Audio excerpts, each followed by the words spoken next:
been a pretty good week on Coronation Street, I would say. It has been all right. I mean, Monday was clearly the best episode of the week by quite a large margin, and that's not to say that the rest of the week was poor in it, but Monday's was quite superb. And we're going to start off with the Audrey storyline. He seems right as rain now after she shared her problems, so I've called this storyline this week Back to Her Old Self. Aww. And then apart from the rest, I just got old storyline titles because I sound busy. Because we've got Stu been framed. I'm still pretty pleased with that. In Fatale, Summer Holiday. Along came a spider. And the awfully named, and I hate it when this story keeps coming up because I have to say it again, Tile Street, because the roof is still not fixed yet. Oh my gosh, I can't remember the last time that a story's been that dragged out. Now, I'm going to let you, because we enjoyed this so much on Monday, do the synopsising. Why am I having this honour bestowed upon me? This? I'm already having a great time. You love Audrey. Being a bit you didn't cold. do any of the synopsises last week, so I thought you might be hankering for some. And then it gives me the speed You dial can have a little sit then, can't you? I will have a little sit, and I'll think about what we're going to discuss about this. Right, go on then. Right, so on Monday... Oh, by the way, sorry, this has also got the Stephen being a bit dodgy stuff in at the end as well. I haven't got a storyline Stephen? Is this Stephen at the factory as well? Yeah. Okay. Oh, this is like... It's all about Audrey's money. Yeah. Reed's and the Roberts. Reed's, Roberts and Carla Barla. Yeah. So on Monday, Steve's is at Adam's office and he's sorting out Audrey's trust. And the only thing left is Audrey's signature. So you just know the rest of the week is going to be Stephen hanging around Audrey like a fly around poo going, can you please... I can't even... Are you calling Audrey Roberts poo? She's like a beautiful poo emoji. she's like silkworm poo, isn't she? She I don't know whether I'm going to forget rare, it till I say it now, but that was like one of my favourite lines of the week when because Sally had that scarf, didn't she? And Leanne's like, so does silkworm just poo out? Yeah, the way she said that was hilarious too. Like, they just poo it out. And then Sally was just like taking it off. Sure. Right. So see, Leanne can be funny. Adam just needs Audrey's signature, and Stephen says, "I'll go and get it, and I'll come back later." And that's exactly how he delivered that line. Audrey's all ready to go to the meal. So this is the little get together for the oldies at the Chariot Square Hotel, so Debbie can get some dosh, and they can have an afternoon tea. And I can't remember how much she said it cost. But it was like 50 quid a head or something, wasn't it? It's like, where are we? Maybe, it's not the Ritz, is it? What's happening? Anyway, Audrey's getting all ready to go to the meal and she's chatting with Shona about this and that and realises she's got a hole in her tights because she's borrowed them off Gail. So she goes back upstairs and this is when Stephen's like, Mum, I've got these papers for you. Nice, you did it. Thank you did you, the voice. Yeah. Good job. She goes to the Chariot Square Hotel and she has to work herself up to going to sit at the table with Rita, Roy and Ken. I like that. I know. She kind of gassed herself up. Done, so she went and saw them and she turned back around and she sort of went, okay, right, put your game face on, Aud, let's go. That was probably like what some people were thinking when they saw us this week, wasn't it? Like, oh, guys, like, Jeremichael. They've seen me, I can't go back. Yeah. They're all having a lovely chat about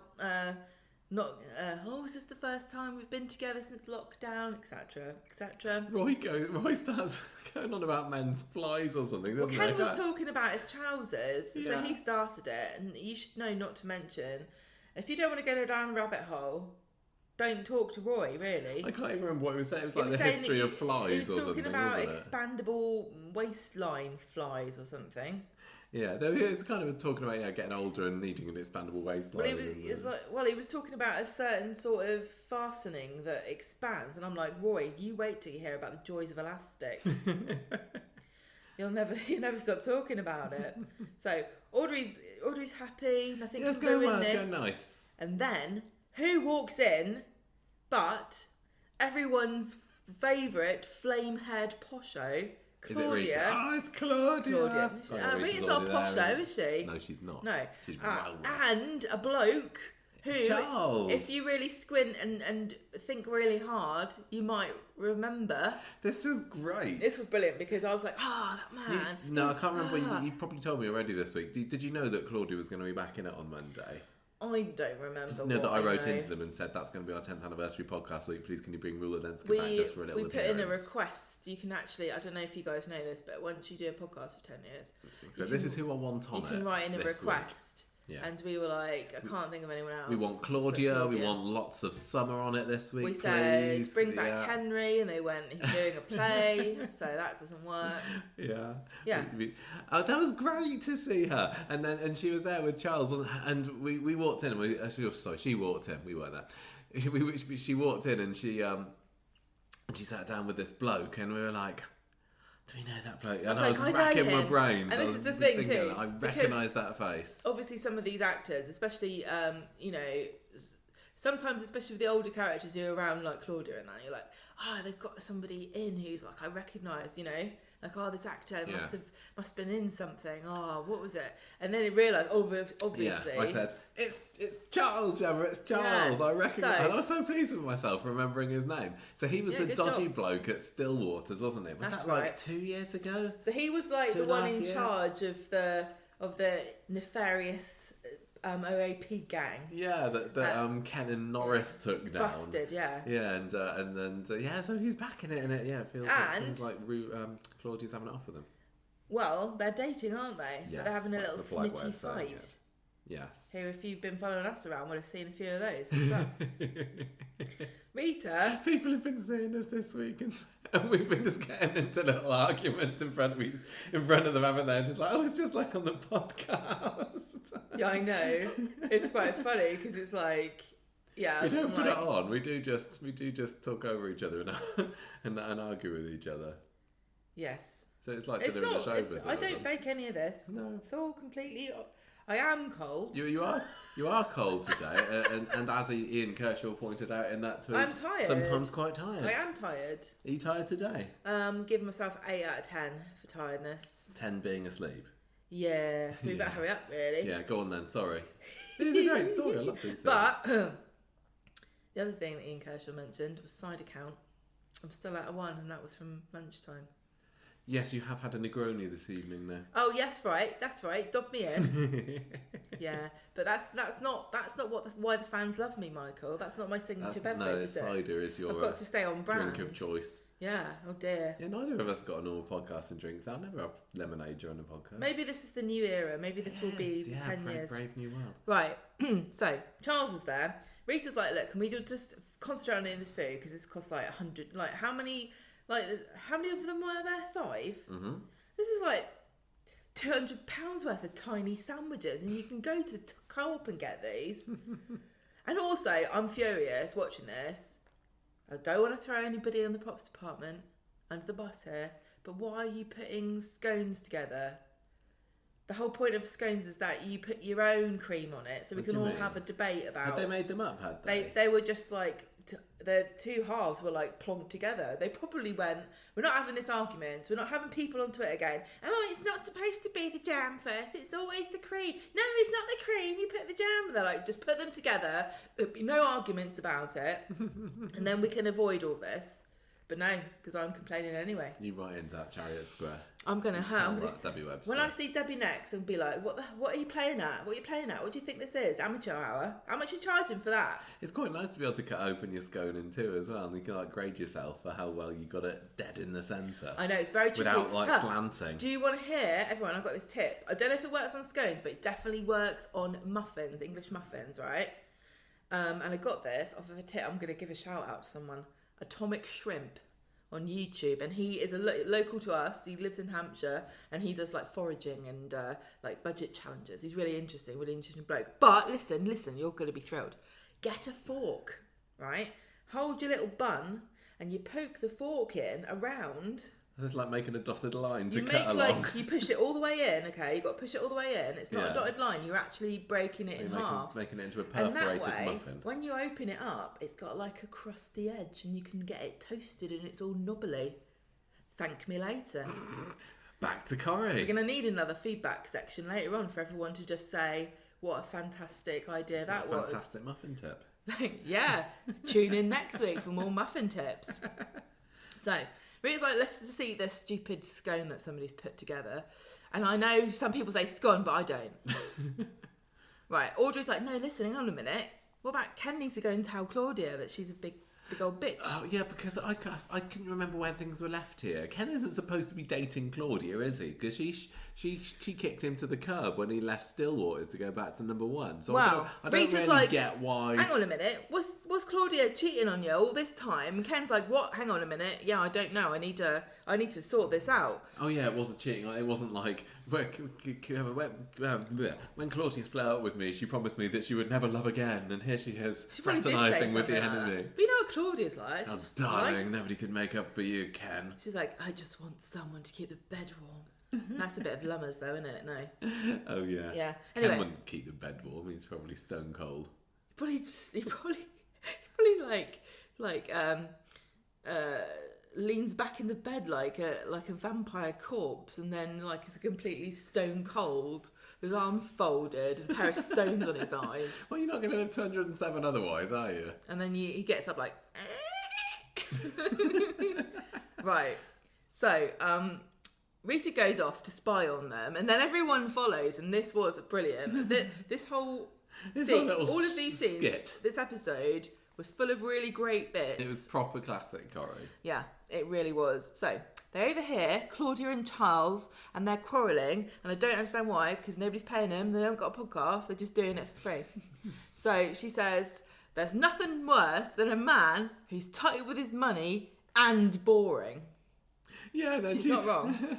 And she says, "And I know boring. I've been out with Ken Barlow."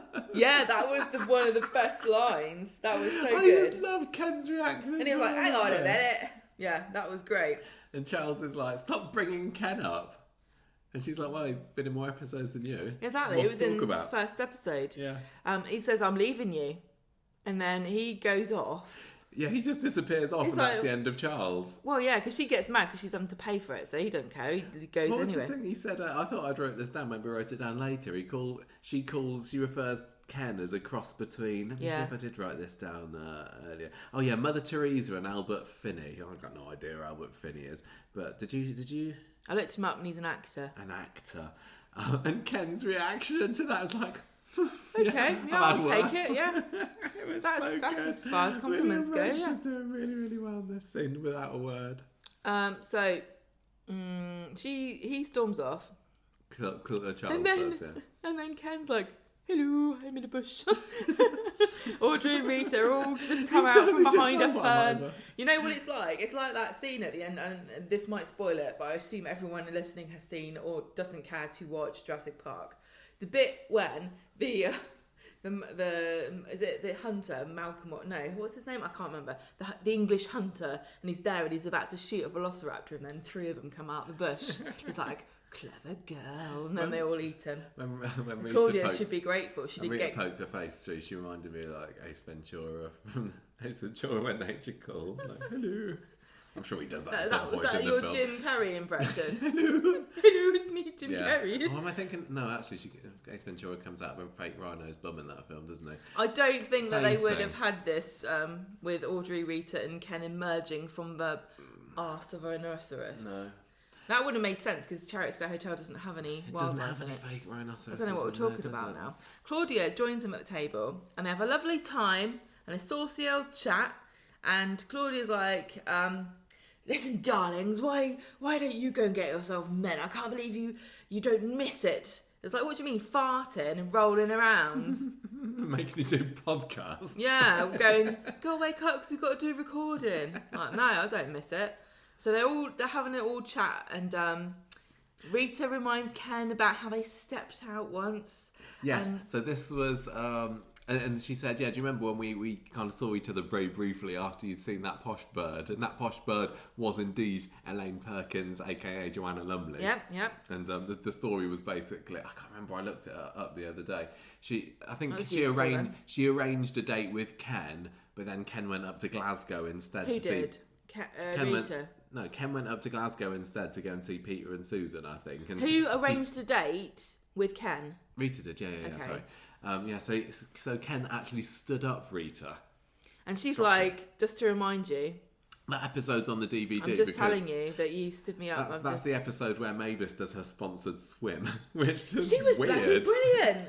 And even more famously from that episode, that's the episode where Pat Phoenix get clonked on the head by the camera as Is she's it? going into the snow. What a classic, so that's one worth iconic. tracking down. You should watch Ken that. stands like Rita, Mavis in a swimming cap, and Pat Phoenix gets bonked. You keep Classic. calling her Fat Phoenix, by the way. This is why She won't thank you for that.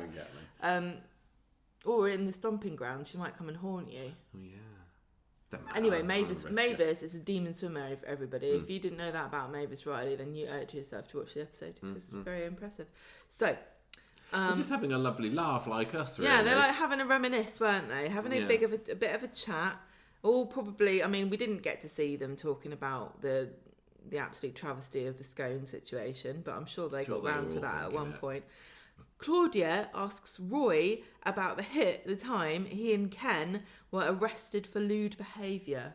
Mm-hmm. Yes, that's right. Audrey looks a bit sad because everyone's like going, "Oh, I did this and I remember that and this happened to me. when we were young? Do you remember and that? cool? Do you remember this? Do you remember that?" And then Audrey's like, I was trying to kill myself 3 weeks ago," and then the lights go down and I'm thinking, hang on a minute, is this going to be like... It's going to be really arty direction here. It's just like one of them things where, are we going to have a flashback now? Is she going to hear herself saying something? Or is it going to be a bit like... What was that one where...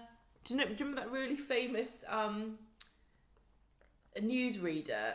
Is it... Who was it? Trevor McDonald. No. It wasn't... Moira Stewart. Let's Face the Music and Dance, when she was sitting behind the desk and then Angela Rippon. it zoomed in on her and she like suddenly kicked her legs up and started dancing around. Yeah. Just Angela imagine Rippon. My dad fancied her. who didn't. Just imagine Audrey saying that and then it zooms in and then she starts doing a dance like, I was really sad. This was like really, really well done. This was incredibly it wasn't arty poignant. direction. No, it wasn't. The lights went down because they were bringing her a birthday cake. Yes. Because they realised that they hadn't belated celebrated. birthday. The waiter brings out this cake and they puts it down in front of her. Her face is illuminated by the birthday candles, and everyone's sitting there very awkwardly, like, now that's a bombshell, isn't it? Now what's going to happen? So we cut to the break, and then we come back to see Audrey looking really like, oh, I should not have said any of this. This is a bit awkward. They're very sympathetic, and so she sort of opens up, doesn't she? She said, and this is when we find out what the circumstances of what she did was. Yeah. Because, but I don't understand this because her neighbour found her, and her neighbour was called Nikki. Yeah, and I nosy found Nikki. that a bit confusing because her grandson is called Nicky. I know. And they used to call him Nicky when he was a little boy. Yeah. So I'm sure there are other names, but Nicky's the name of the neighbour. Maybe somebody was like, no, stuff it. People have the same names, get over it. So anyway, she took an overdose. Nosy Nicky, the neighbour, came, found her, called the ambulance, and she went to hospital. And Rita's like, I can't believe I've missed all this. I didn't know. I feel like I've let you down. And Audrey goes to the loo, and she says, when I come back, I want good vibes only, which I thought was really sweet. I can't remember which. She said, oh, like my grandchild, or I can't remember, so-and-so always says good vibes only. He's got a T-shirt, wasn't it? Yeah. Is it somebody's got a T-shirt that says it? No, David or something. So, she comes back. Claudia's gone. Claudia's like, oh, darlings, this is getting a bit heavy. It kind of felt a little bit like Rula Lenska couldn't stay any longer. The in-universe explanation was that she wanted Audrey to feel comfortable talking about obviously very sensitive things. Yes. So Audrey is like really sorry about this, and Rita's like, what pills have you got then? These because Audrey says, yeah, I've been given these pills for my depression, and Rita like grabs them and says, let me have a look. She's like, you haven't even taken any of these. What are you doing? And she's like, I don't need them at the moment. I'll take them when I need them. Half the fun of being old seems to be popping pills. I don't think it's fun. Audrey says, it's all just crept up on me, and first of all, I've always had really brilliant eyesight, and then I get cataracts, then I can't sleep, then I feel like all my family wants to get rid of me, and they want my money, and they want me to die, and it really feels that way. And this is the thing sometimes about your health, where you take it for granted, and you kind of feel like everything works as it should do, and you don't even think about it, and then something goes wrong, and suddenly you realise how lovely it was before. Yeah. So having that all pile on top of you is a bit much, isn't it? Rita and Roy talk about what keeps them going and all the nice things. I remember what they said. No, Roy must have said Nina. Well, also expandable waistbands. Rita was like, well, what used to keep me going is being a bitch to Mavis, but for the last, Rita's like, last 25 years, I've been going downhill as well, you know. I just live off the vindictive joy of the memories of all the people that I've been a backstabbed and all the men that I've taken money from. And love Rita, die. but she is a bit. I'm starting to realise that Rita's like. Just like this, she's just the master of shade. She's the eye of the storm, isn't she? Everything's revolving around her, and people are dying, and just like her, she's sucking all the money in. And then, if you want any, you're not allowed it. No, she needs it for giant earrings. They're not cheap, you know. Anyway,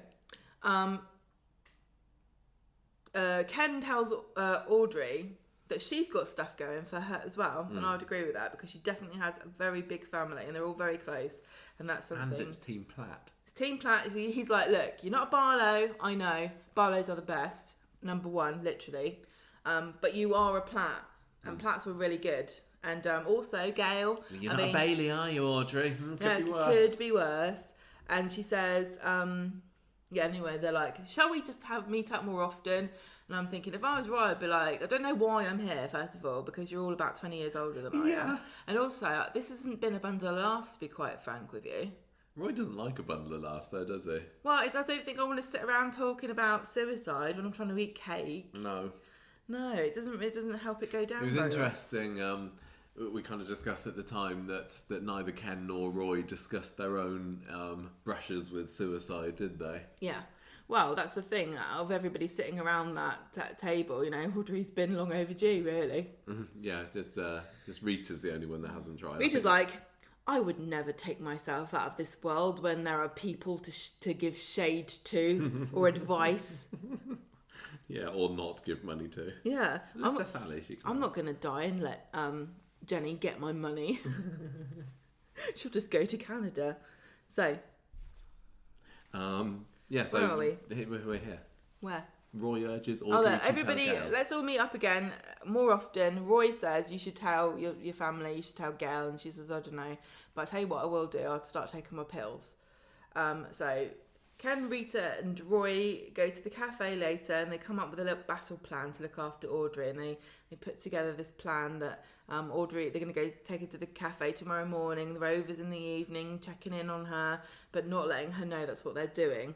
So Audrey goes to the bistro, and then Stephen leaps up. He's like, Mom, I've got the trust papers. Can you sign them? And he's like, no, I'm going to go speak to Nick. I've got some exciting news. And what is it? Oh gosh, this is lovely, wasn't it? This was really lovely. So the next thing you see, she's going into the salon because she's decided that she's going to take it on, and it's a new lease of life for her. She's gonna become a hairdresser again. She's kind of like just go back to normal, really. Bored. Back to our old self, exactly. Yeah. So she sits down in front of the mirror. There is some whispers of the past, aren't there?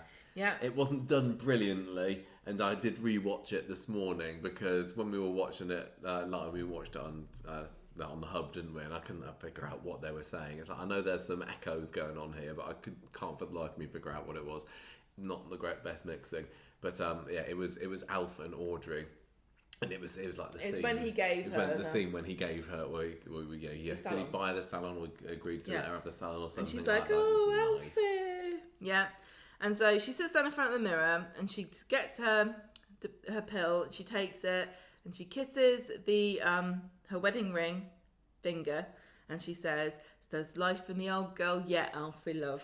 That was just like, that brought a tear to my eye. For the long-term fans, and literally, this was what made the week for me. It was so nice, and I just wanted to be joyous about something in this week's Coronation Street. And then there were other things I enjoyed, but to have that was a some little start. Scenes like that Yeah. for our anniversary week. Thank you very much, Corrie, because that was lovely. That was a lovely little gift there, but I know that some people will criticise this because it did feel like at the end they were like, and then you take your pills and everything's okay. But I have to say, and I talked about this, before about like having my own struggles and stuff. Watching Audrey just going, okay, this, things are going to get better. Things can get better. I'm optimistic. I'm in a really good place now. This is the darkness that has been surrounding me, but now I know that, I've got these things and those things, and I've got my memories, and that meant a lot to me, as well, saying, I know that good times have been, and I miss those, but I'm kind of looking to the future for more things to happen, and they might never be as good, it might never be as happy as the time that she was with Alfie, but she knows that the future holds some kind of promise, and I thought that was just really nice, and it's really hopeful for anybody too who might be struggling as well. Like, it's not going to be easy. We probably won't see anything more of Audrey's struggles, but it's not obviously ever going to be a straight road. No, but it was. I was thinking, like, was it too quick a way to resolve it? But on the other hand, I was thinking, well, they really tackled this super well with Aidan a few years ago, and they didn't need to take up as much time as it did for Audrey, and they mixed the comedy and the tragedy and the just so brilliantly throughout that, and it was a very different way of doing it, but. And the other thing I want to say, really nicely effective too, is that not everybody's mental health issue. And, Audrey's was incredibly serious because she did attempt to take her own life.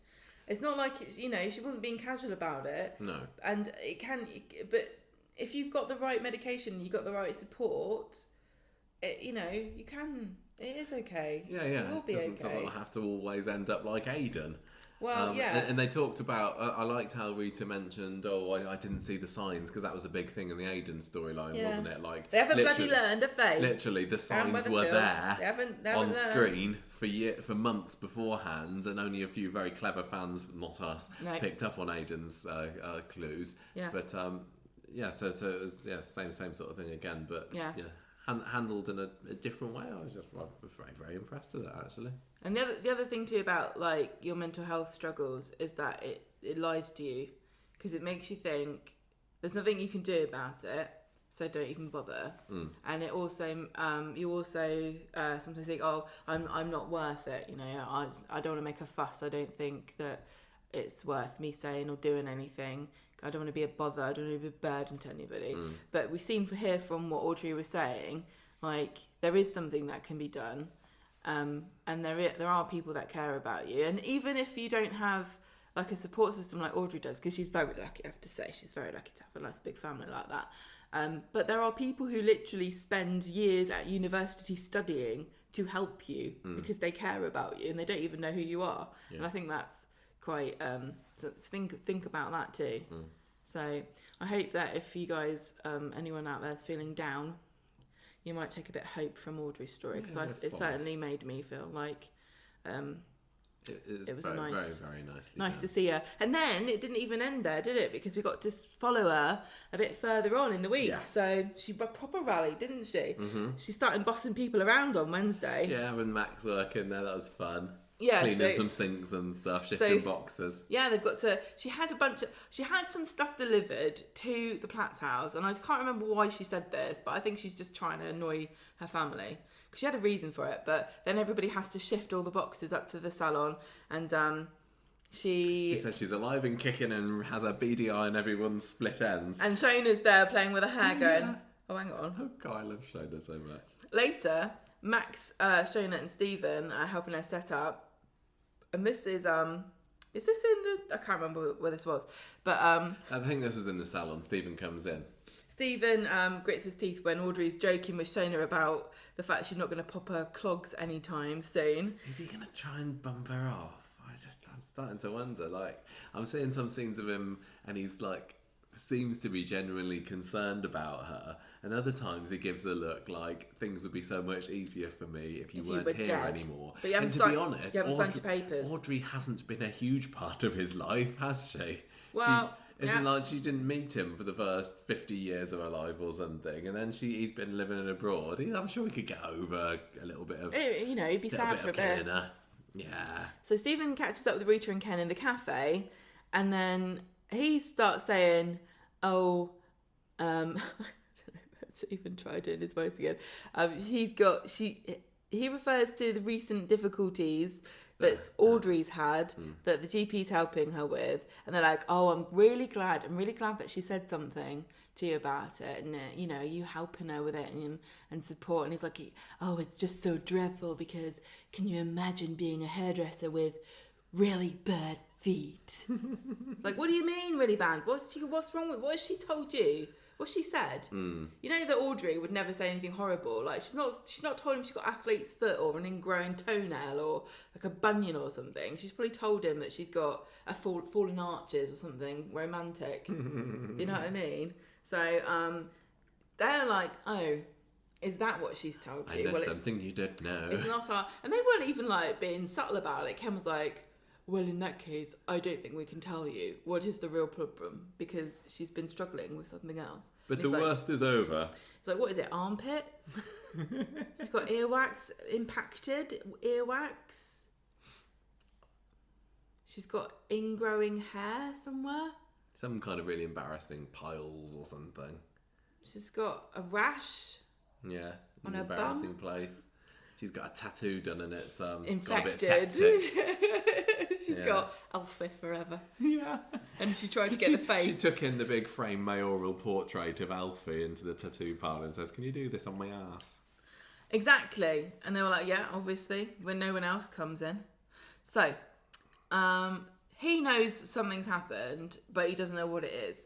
Evelyn comes into the salon and she sees Alfie there and she starts making fun of him and saying, how come you're advertising your salon with a man with a hat on? Alfie on the counter. And I loved how, like, not aggressive but very defensive Audrey was. She didn't, like, go, shut up, he's great. She was like, oh no, actually, Alfie was my one true love. That was a very famous publicity picture of Brian Wolsey in Alfie, wasn't it? So you're a bit of... I've said this on the podcast before. That particular picture of Alf is my template for the character profile image cover image for when we do character profiles for YouTube and that, and I always have Alf there. I say because we did the Alf character profile a few weeks ago, didn't we? Yeah. And I literally put Alf in the template to try and force myself to one day do the Alf character profile, and so I used that picture. But I think in the original one, it was a white background behind him, and in this one, it looked like there was a brown background behind him. So I don't know. I think it been doctored a little bit, but. Do you think that that Audrey's like been photoshopping him? She's been there with Max going, no, change the background. I don't like that one. Make it round. Put him something classy, like some nice wallpaper or something. Give him a walnut paneling. Right, so she doesn't like that, but she's feeling really good about herself. So do you know what? She's going to send Max off to Balaclava Terrace for some most posh biscuits from the deli. My ears prick up here. I'm like, hang on a minute, the script's not writing in what these biscuits are. Can we have some information? I'd like to know. What is it? Shortbread? Ginger snaps? What is it? What could it be?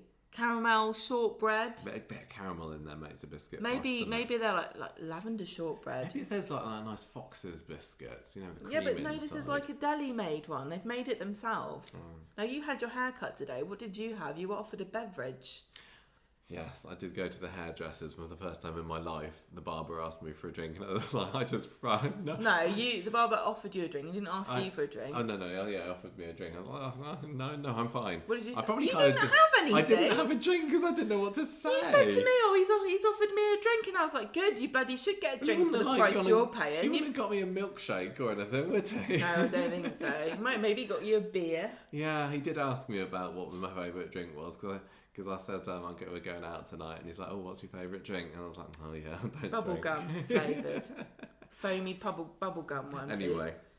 Right, so. Yeah, so she's having posh biscuits. So she goes, here's my purse. And then she says, it's my purse. Bring it back. And then Paddy Beaver does this really funny, like, of course, what? Like, really offended. But he sort of slopes off, doesn't he? Yeah. And she's left alone with Stephen in the salon. And he asks her, he's like, Ken and Rita said something. They were being very mysterious. What the hell is going on? So she says, look, I'm sick of all this cloak and dagger stuff. So she says, I had a bit of a health scare a while back, but I went to go see Dr. Gaddis. She gave me a wonderful checkup. Everything's fine. And then he's like, you know, you worry, you're spending all this money. What are you know, you're not working your way through your bucket list, are you? Oh, say it in Stephen's voice. You did so well earlier. I can't. You're not working your way through. You're not working your way through your. You're not working your way through your bucket list, are you, Mom? Hey, Mom, you're not working your way through our bucket list, are you? Something like that, anyway. I think he's very talented, actually, to be able to do this accent. It's obviously harder than I thought. So she's like, no way, I'm not dying. I'll let you know if I am. And he's like, damn. Yeah. Ken and Rita bring some flowers to Audrey in the salon, and they're like, "Oh, I'm so happy for you that you're you know, feeling better, feeling more chipper." Yeah. They go inside. Audrey thanks them for getting her to come out of her shell, and she said, "Look, I know I had a problem, and I should have done something about it, but I know I'm not alone now. And thank you very much. And sorry, Rita, about me kicking off about Claudia doing your roots and all that crap." And Rita's like, "Oh no, sorry, I went there. I'll never go there again." I'm like, "Rita, you stirred the pot there. You know what you did. You absolute bitch." Right, so anyway, number 8 later, Stephen watches Audrey give Max a £50 note to go and spend on whatever for helping. And he's like, "Oh, Mum, I also moved boxes today. Where's my money?" And he says, like, "Look, can you sign these paperwork?" And she's like, no. Who gives a crap about that? Not me now. And wanders off. So on Friday, we've got Michael. Yes. Lovely Michael Bailey. This is kind of where it moves away from Audrey completely, isn't it? And it's more about Stephen's endeavours to get rich quick.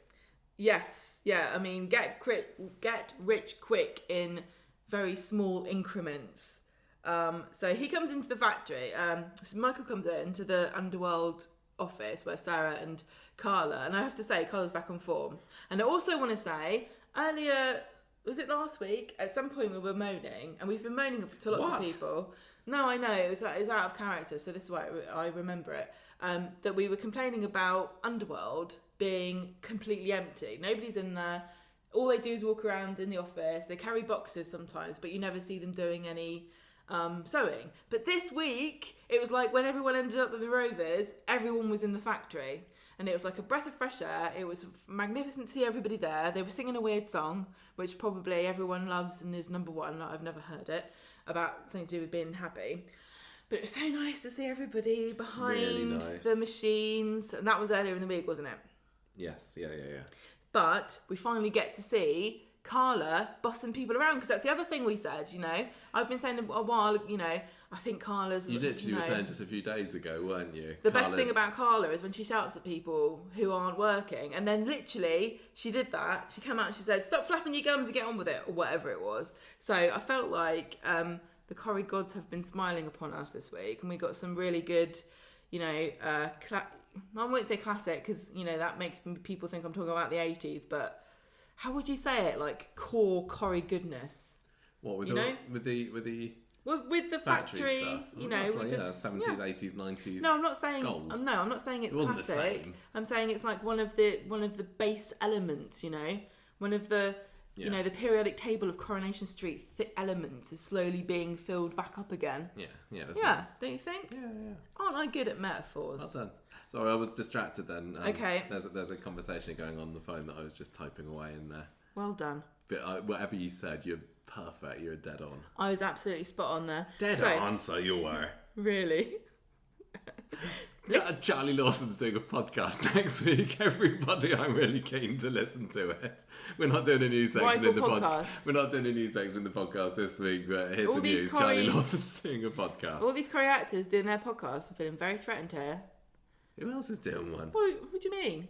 Ben Price, fellow podcaster. Oh, yes. Carlson Smith and Jack P. Shepherd. They're all getting their ideas. The trio. Us, aren't they? I know.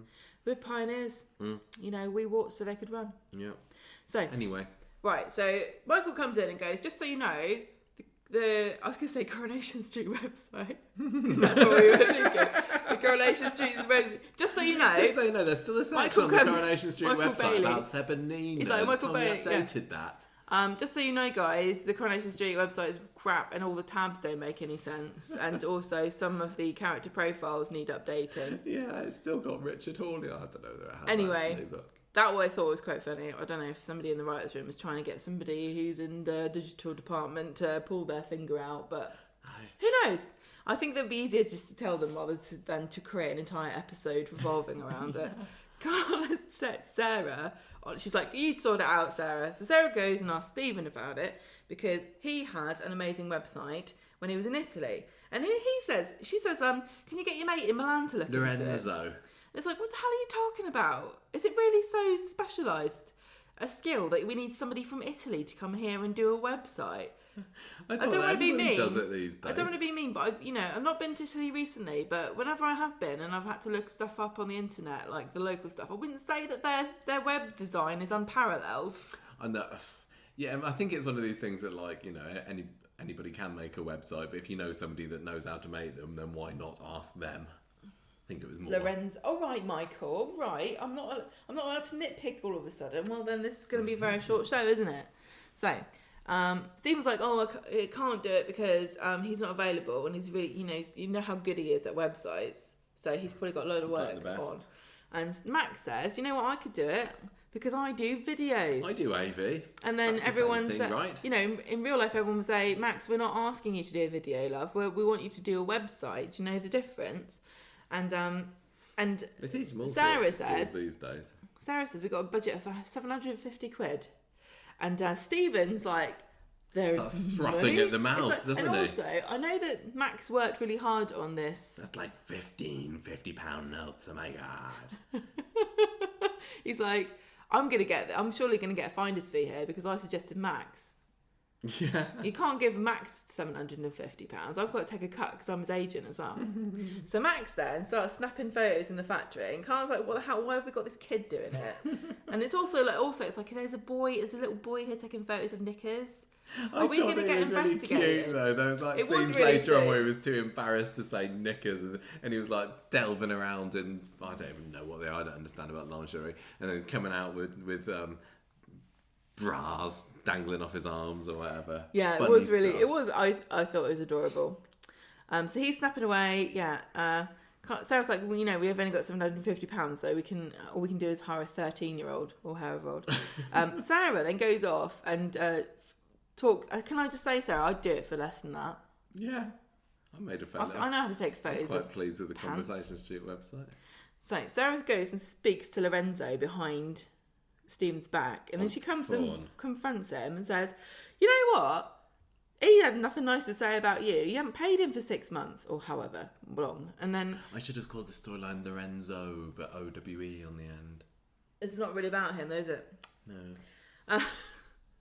So he gets caught on the back foot here, but then he comes up with something and he says he caught Lorenzo embezzling money, and then and also he's like, "Oh, I can't," and she's like, "Well, can't you sort that out?" And he's like, "Oh, you know what they're like in Italy, they're all mobsters."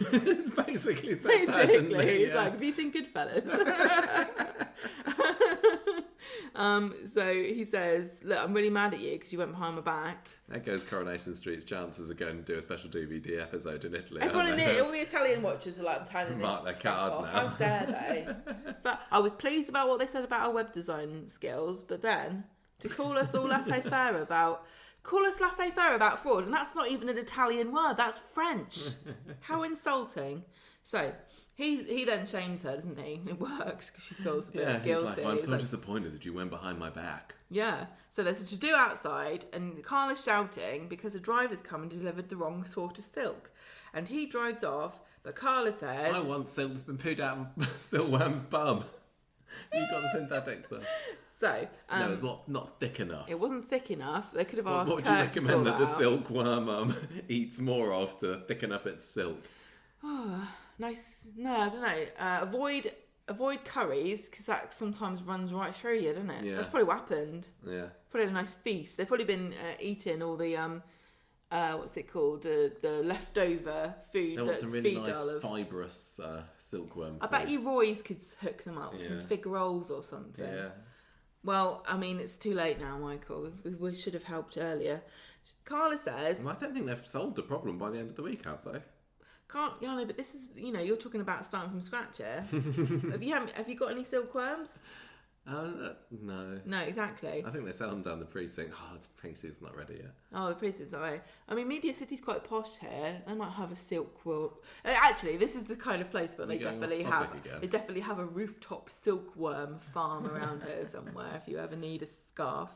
Anyway, so the driver goes away and Carla's mad because she said she wanted him to do something, to sign something to say that it was a failed delivery, because then she gets her replacement faster. But as it is now, it's got to go back and get processed, and they're not going to get the order in time. I wonder whether Alison King has ever said, I'll just record this line once and you can splice it in. Yeah. Oh no. We won't get the order done in time. You're going to have to work twice as fast. And then no lunch just break like for you guys. cut to Beth, who's pre-recorded, Go. like just her, and then Kurt going, oh, I don't mind. And Sally going, oh, we'll all do it for the good of the team. I'll stay at home at lunchtime, I don't Mrs. mind Connor. staying, Mrs. Barler. Oh yeah, bar lunch. Right, so Sally was good in the video that Max did later on, Yeah. wasn't she? She's like stroking the silk on her arm. Right, so Stephen says, I can help you if you want. But then it turns out that the replacement that Carla wanted to get is stuck in a container in Calais. What was that? Calais. What did I say? You said Calais. Oh. I haven't been to France for so long, I don't remember what it's called. Paris. Shut up. Stephen offers to get, he's like, I know some people who've seen... Get your silk. Who can make a silkworm poo twice as fast. All my friends are silkworms. His voice has been coming out. Hey, listen. Right, for some reason, Max has gone off and they were like, right, your brief is do a website. And he's like, I can't do that, but I can do a film. I think I just lost a line. Clearly it was established earlier on in the episode that he was just making a film. I know we can do the films and the photos, but what about the website? And I don't know what this is. Like, can you imagine if you're like, right, I'm gonna get my need to get some bras made to sell in my shop, so I'm just gonna Google, oh, this looks like a nice company. I click on the website. This is a video comes up with this dodgy music. Da, da, da, da, da, da. Women stroking pants. Beth glaring at everybody. They did show. Max said showed on his laptop earlier back at home, didn't he? Like, here's a website that I made. It wasn't though. It was a file. It was like a file storage system for pictures. Yeah. That's called Flickr. So anyway, he's made a film. We're just going to humour. Everyone thinks. Are they all humouring him? They've all forgotten. They've all forgotten what a website is. So it's like an advert, I suppose, and everyone's like, and the music's awful. And it's very cheesy, but it's also hilarious. And also, he's filmed some of it with a fisheye lens. Yeah. Because it looks cool. He says it was arty, but yeah. Beth didn't appreciate a face being blown up like a balloon. Yeah. Sarah, it was stupid. I mean, I get it for the hilarity for the viewer, but why would Max have left in that scene of Beth sort of growling like an ogre? Didn't he say it was a first draft? Yeah, but maybe he was like going, listen, this is what you look like. Stop glaring at me. Learn to love yourself, Beth. Let people take photos of you, you miserable cow. Embrace the nardy cow. Right. Sarah apologises to Stephen, and he says, I'm proud of you for trying to get something done. Not like Carla, who never comes out of her cave. So he's starting here. Can you see what he's doing, Michael? Mm-hmm. He's starting to pit them against each other. As if they weren't already. No, it didn't take much, did it? So was he going to get his special silk? Is it going to come from him, though? What's he up to? See, I think, is this going to be a bit like what happened with Carla and Rob? And wasn't there a bit not that long ago when she got fleeced by that bloke and had to go and steal stuff out the back of a van? Yeah, there's always drama going on at the factory. They can't get an order through without it going wrong in some way. I know, but you see, they've started to develop the bit more sophisticated now with their factory dramas. It's not just, we can't get the order out, the order's due, we haven't done it. It's, oh no, the silkworms aren't pooing fast enough. Oh no, somebody's stolen all the silk. Oh, I forgot to take the right box and now... Speaking of pooing... Do you need to go? No. There's the other funny bit that I liked in tonight's episode where Kirk says he's going to go and clean the bogs earlier in the episode, doesn't he? And then later on he brings Carla her tea. Do you remember, with the tea bag in? And then she's there just about to drink it and he's like, oh, by the way, yeah, so someone who needs to change their diet, I have to give a good old scrub in Ali's performance when she's like, I don't want to drink this tea. Yeah, she was, like I said, funny. She's back on form. Appealed to the silly young child in me. But no, I thought that was quite good. I am definitely very interested in what Stephen's up to. But clearly, like I said, he was frothing at the mouth at the thought of this £750. So he's definitely got some kind of dodgy business going on here. He hasn't got any money. He's realised that bumping off Audrey isn't going to work. So is he going to try and get it, embezzle it through the I love the factory idea or that he's something so like hard that? up that he's just following Max around stealing his pocket money. Yeah, basically, isn't Yeah, and he's like, next thing you know, Audrey's could be like, oh, could you go and pop down the shop and get me some bread? And then he comes back and he's like, I'll keep the change, right? he? Well, right, Mum? this is how these things start. That's what you're supposed to do when you're the boy. He's still stuck in little boy mode. Yeah, always going to go to the Rovers and they'll say, you gave me a £5, and he's like, no, I gave you a £10, and stuff like that. It's a It could slippery happen. slope, Stephen.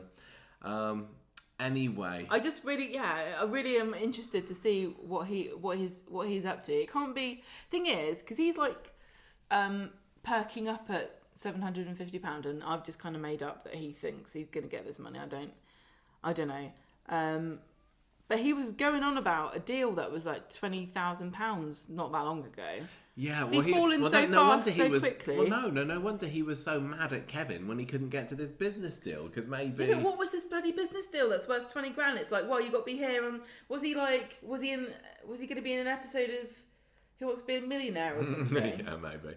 No, I think it's starting to make more sense now why he was getting quite so frustrated at Kevin the other week, and also he was trying to get Sarah to do business back with the factory in Milan a month or so ago, wasn't he? So they're kind of sowing the seeds here. I do think quite nicely. I do think that whatever's gonna happen, he's gonna sort of solve a couple of their problems at the factory, and then he'll hook them on for some big con. Yeah. And then It's looking he'll that way. nick a load Stephen of money. Reed con. And then he'll go back to Canada or something, and then Audrey would be really mad at everyone else. Audrey because he's the golden child. Audrey is definitely going to regret not giving him that 50 quid. backing that particular child over Gail, I think, at the end of this. Yeah, but I think, Gail though. Have you seen Gail? Yeah, she's the lame donkey, isn't she? Right, so there we go. Who'd have thought that Stephen Reed would be turning into Corrie's next villain? Because it's not going to be a big villain, though, is it? it? It's like, I'm going to come and steal some money out of your till. Oh, I'm going to put sellotape on my fingers and put my fingers in the slot machine and see what I can get out. Or I'll tell you what else, he'll be in the Rovers. Go up to the jukebox, he'll be like, "Do give me that £1 and I'll sing whatever you want." I can do Alanis Morissette. I can do Avril Lavigne. I can just imagine him doing both of them. Yeah, it's and not gonna be high Canadian stakes, is it? It's like he's just meddling. And also, Audrey's loaded, so she'll just cry a bit. I'm gonna move on to Rita next. I tell you what, he should rob her. It's about time she started paying out for things. Maybe. Audrey? Yeah. She was Rita. Rita. Yeah, Maybe. Audrey was only robbed a few years ago. Can I suggest that Stephen becomes Rita's toy boy? Sorry, She can be a sugar mama. Yes. Yeah, that solves all the problems I then. predict that will happen next week. Right, Stu's been framed now, so the Stu and Yasmeen storyline. I quite enjoy. I think that was probably the high point of this particular podcast, because that was certainly the best story. The one we just talked about. For me, yeah. But we'll see how we go with this. So it's just more of Yasmeen being a bit mardy, isn't it, this week, sadly? So she's starting off the week telling Zeedan that I don't need Alia to come back early, because remember, Alia's off with Dreamy Matt. She's fine. Stu's in jail. He's not my problem anymore, says Yasmeen. And Zeedan reckons there's more to it than that, but she won't listen to him. So, with all this going on, Craig's doing his bit of digging about this DS Lennox, isn't he? The dodgy, nasty cop that supposedly made Stu confess 27 years ago. And but Craig comes into speed dial and says, look, definitely Lennox had to take early retirement, and it was blamed on him having an affair in the force. And it doesn't seem like there's anything unusual going on there, because we're all shagging about at the police station. Zeedan seems to smell something fishy. And it isn't Yasmeen's haddock curry that's bubbling away in the background. Is that what you think you would make? That was the first fish that I don't eat curry. fish. I don't eat fish. That's the first fish I could. What would be a nice fish to make it into a curry?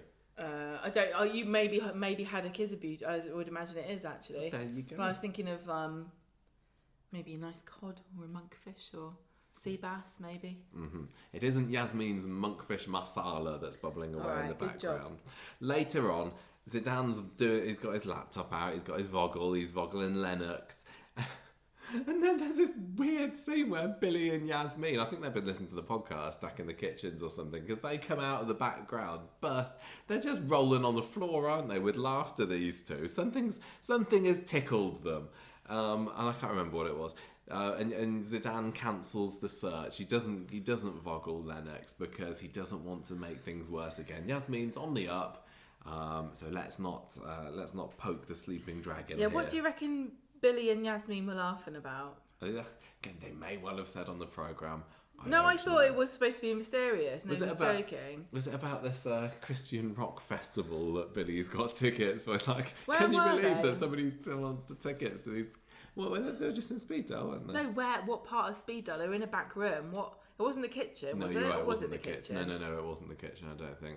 I don't know. Maybe they both. Maybe they were talking, and then one of them went like, "Prrp," and they were like, "Oh, I did a fart," and then Billy was like, "Don't worry," and then they both are suddenly at ease with each other. I think they're just telling each other dirty jokes, like a dirty nun joke or something like that. Billy probably knows a load of those. Jokes, like, not dirty nuns. Yasmeen's like, "Do you hear this one? There once was a woman from Venus." There once was an old man called Billy. You know what rhymes with that? Anyway. Oh, I think we cracked it. Definitely, yes. Yep. So, back at home, Stu has sent Yasmeen and the kids I wrote here, by which I mean Alia and Zeedan, letters to come and visit him from in a the prison, clink. yeah. Yes, and she tears them up dramatically and throws them in the bin. Wednesday. And then the props department's like, you want the Highfield sign outside, or what are we going to do with it now? Yeah, no, we did not. Let see us the front of the know, prison this please. week. No. Yeah. Wednesday, Zeedan offers to help Yasmeen out with her charity lunch thing that's going on. Yes. Which is have like 3 main characters and a load of background women all listen to Yasmeen talking about domestic abuse towards women. And Well, they have Elaine a is raffle, there, don't they? everybody. Hooray!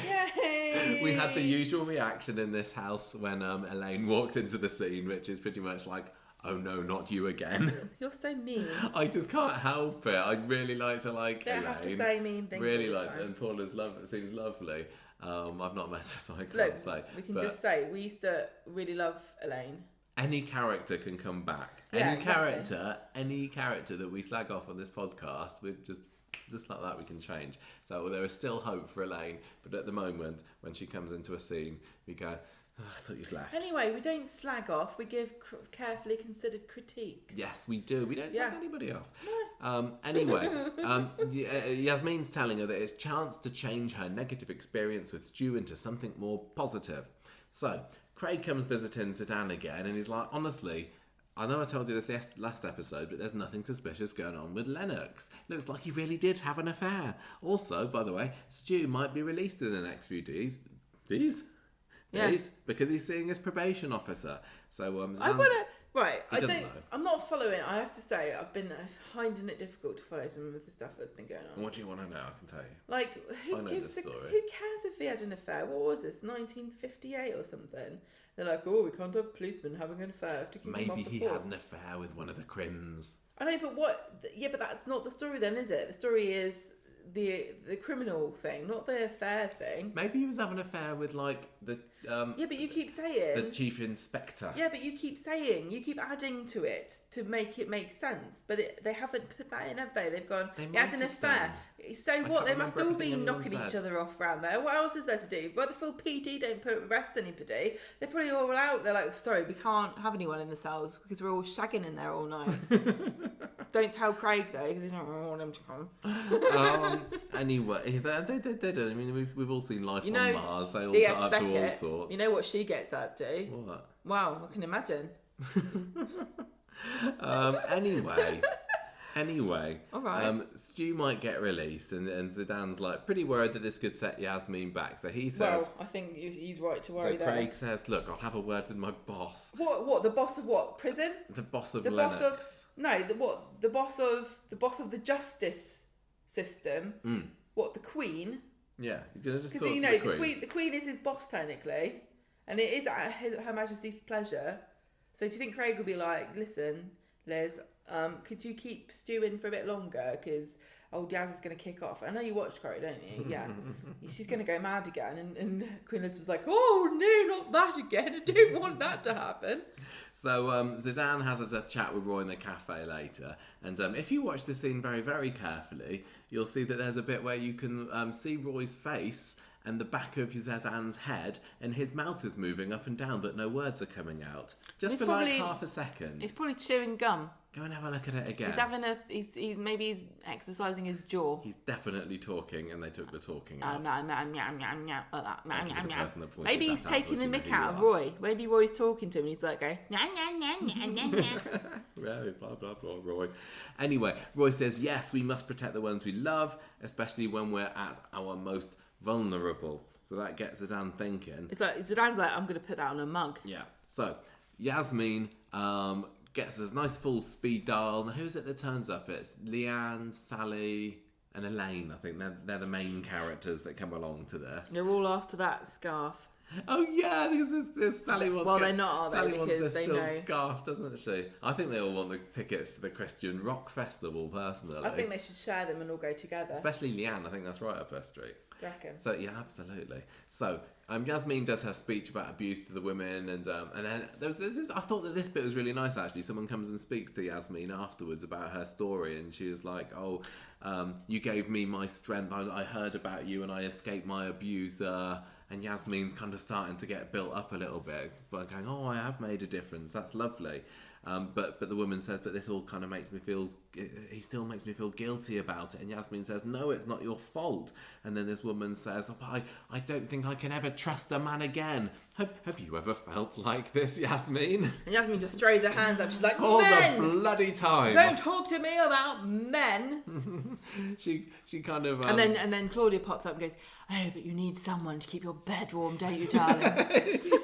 She should have been the heckler in the background. Sounds not all bad, sweetie. They're all terrible, but they're like hot water bottles. We Really. all like a bad boy now and then, don't we, Yas? No, you're Very making serious issues. inappropriate jokes. We're going to get another 1-star review. Anyway, Yasmeen kind of, she doesn't say directly about what's happened with Stu, but she hints and says, yeah, sometimes you feel like you can't trust your own judgment anymore. And then she kind of starts to unravel, doesn't she? And she gets stressed and she apologises and she scurries off. You know, because she's building herself up here and she's like feeling like she's doing something, and then she suddenly gets confronted with this very simple truth here that she's still stuck under his influence because she sees him everywhere in everything, and every time something goes wrong it's like, oh, this is Jeff, you know, this is just like what Jeff used to do to me. And then she realises like she feels trapped and she can't escape, and then she goes and has a panic attack. And that feeling of being trapped, you know, can see Is how this it what does she triggers. actually kind of say to the woman, like, "I'm sorry to tell you this, but sometimes there is no happy ending," or something like that? I don't know. I'm sure she says something along those lines, like it's, you know. Well, she says, I can't trust my own judgment anymore, and then she goes It off. can't be perfect. So it's like, and she probably also feels guilty now because this woman's come up to her and she's like basically said, "Sorry, but you're screwed forever." And that's obviously not what she wants the woman to come away from. No. So Yasmeen goes and has a panic attack in the kitchen, and Roy finds her there. And she says she's weak and a mess and she's a fraud, and she says, "Go and fetch Zeedan." And Zeedan doesn't come, and she's kind of talking to Roy. Sorry, I pressed the Gemma button. pressed the button because and the you notes wrote Royal instead of Roy, No, and I was trying to help. Auto-corrected it. So she says to Roy, "Look, there's obviously just something about me that attracts vile men." Yeah, it's called the script. Yeah. But the worst thing is, he made me so happy. I thought that Stu was a nice guy. And now I'm here and I can't go out and I've got nobody. And Roy's like, "You got me." And he pennies up, doesn't he? He gets his pink apron on. He's like, What day is this? Don't worry, Wednesday. He's just been being a mental health crusader this week, hasn't he, Roy? He just is. goes bumbling around Good on him. from crisis to crisis, going, "Are you all right? Do you want me to get you a birthday cake?" Meanwhile, Zeedan, which is also corrected to Zelda here in my notes, Love him. is in the prison my favourite visiting character. Stu. And he says, "Look, you better leave Yasmeen alone, right, when you get out of here. If not, I'm coming to get you. Ooh. Yeah, all right, exactly that. Zeedan. You're going to go the same way as Hashim did last year, remember him? I'm gonna grab you and I'm gonna take your beautiful hair. I'm gonna give you my haircut. Stu tells Zeedan, look, I'm determined to prove my innocence. Oh my god! Doing all the voices today. And Zeedan says, well, Craig's hit a dead end with Lennox for a start. And Stu says... Can I just say this is everyone else's fault, right? Because you guys write in, you're like, you guys, I really love it when you do accents. Now look what you've done. A number of people this week, Gemma, that have said they want to hear Alina in the anniversary podcast. Oh no! So you got still got a few storylines left to get her in there. I don't remember what she somehow. Sounds like anymore. It'll come back to you. I remember what her grandma sounds like. Not her. Stu says Stu's starting to realise that Zeedan believes him, and there's a bit of a mystery and a bit of a storyline maybe to get involved in here. Zeedan's just desperate for something to be in the show for. Yeah, and Stu says, for the first time in my life, I've got someone worth fighting for, which is lovely. What, Zeedan? Stu is... He's like, we're going to be best mates. Bennett. I can't wait to get out of here and have a pint with you. And he's like, I'm really sorry to tell you this. No, yes, I thought that was lovely. Stu clearly innocent here. Oh yeah, he's a sucker though, isn't he? Because if Yasmeen treated me like that, I would be like, can't wait to get out of here and give her a kick up the bum. Stu gives Zeedan the idea of going to see Adam to try and get Stu's case file so we can do a little bit of digging and finding out a bit more about whether there was any cover-up or anything. And Adam says, well, Stu needs to give me permission first. It's all a bit of like a delaying tactic by the scriptwriters, it seems like here. Excuse me, this is the sort of thing where if they don't put this in, then we'd all be going, you can't just do that. There's a lot of red tape, you know. You'd have to do that, and then when they put it in, we're like, oh, we didn't need all this detail. It's boring. I know, you can't please us. You can't win. No. So Zeedan finally makes it back to speed dial then and finds out about Yaz's panic attack, and he's like, I'll take over now. So like you said, sends Yasmeen off home for a nice relax. But who does she bump into on the street on the way? Adam, of course. And he's like, oh, thank you very much. Everything's all going well for Stu's files. Definitely is that wee Jimmy exactly Cranky? like that. And it's like, oh, you didn't know about that, did you? And so he's kind of dropped Zeedan in it here. And Yasmeen storms back in. No, she doesn't go into speed dial, does she? She waits until Zeedan gets home at the end of the day, and she's like, oh, I can't believe you've still been digging into Stu's case files. I told you to leave that man out of my life. And then he gets rung by an unknown number, and she's like, don't answer it, it could be Stu. And she says, dear, please don't answer it, but he does. And he's like, yeah, it is Stu. And he says, right, Stu, I'm on my way towards getting a file. And Stu wants to speak to Yasmeen, and Zeedan passes her the phone, but she's like, hangs up the call and shoves it back at him because she does not want to know anything about what that nasty carpenter has got to say. So Friday, Yasmeen's still in a grunt with Zeedan, and she kind of says, it's the same as always, don't mention that man again to me. But Gemma, yeah, guess who's home to save the day and to raise the storyline right up? It's not Cal because he's dead. It's Alia. She's back from a dirty week away with hunky Matt. And she finds the locks changed there because Yasmeen's got all that done. And Yasmeen didn't really want to talk to her about it. She says, you ask your brother why the locks are changed, and then she goes off to work. So Zeedan is updating Alia about what's going on with Stu. And also with the fact that a part of him believes Stu, but Alia just needs a little bit more time to be convinced to join his cause. Because she says that he's just making Gran very upset with all of this digging. So Zeedan goes and meets with Adam later and says, I can get you the file, but the person who has it says there's a fee. It costs £2,000 to get hold of this file. And Zeedan's like, oh, fine, fair enough then. This is out in the Victoria Gardens, isn't it? They're having this secret meeting, and Alia's out there looking suspicious. So There was a really nice scene later where Alia was agreeing to have a dinner date with Matt later, wasn't there? And Zeedan's teasing her. And this is what I love about the siblings on Coronation Street. And you don't get these scenes very much. It used to be, you used to do it with David and Sarah Lou all the time. But having siblings ribbing each other and like throwing pillows at each other, I think it's something that a lot of us can understand and relate to. So, but anyway, that's not the crux of the scene. Basically, she says, anyway, what were you talking about Adam all shadily like in Victoria Gardens earlier? And he says we need the £2,000 to get these files. Not really happy about this. To cut a long story short, he persuades her, and Adam says, all right, I'll get you the files. And I think he says that if you buy me a free speed dial, I'll look over it with you because it could be a wee bit grisly, the details here. Yeah, but this is a lot of work for a curry. It really, really does, doesn't it? It's like they're not paying for it. Yeah. I'd do it for a meal at the bistro. Then they have to shut out. Any thoughts about this one, considering I've made no extra notes about extra things to talk about here? Let's think about it. Stu... Innocent, obviously innocent. I think I've said this before. I think Lennox did it. I think he was jealous. I think he was... Well, you reckon Lennox killed Girl? Yeah, I think... listen, the story can only... to be satisfying, it has to be someone that we know who it is. Because we don't know who the hell the woman is that was killed. So it's got to be somebody that we know who did it, right? It can't be Stu because it's supposed to be sympathetic to him. Nobody else knows this person or who they are. The only other person that we've met is the wife.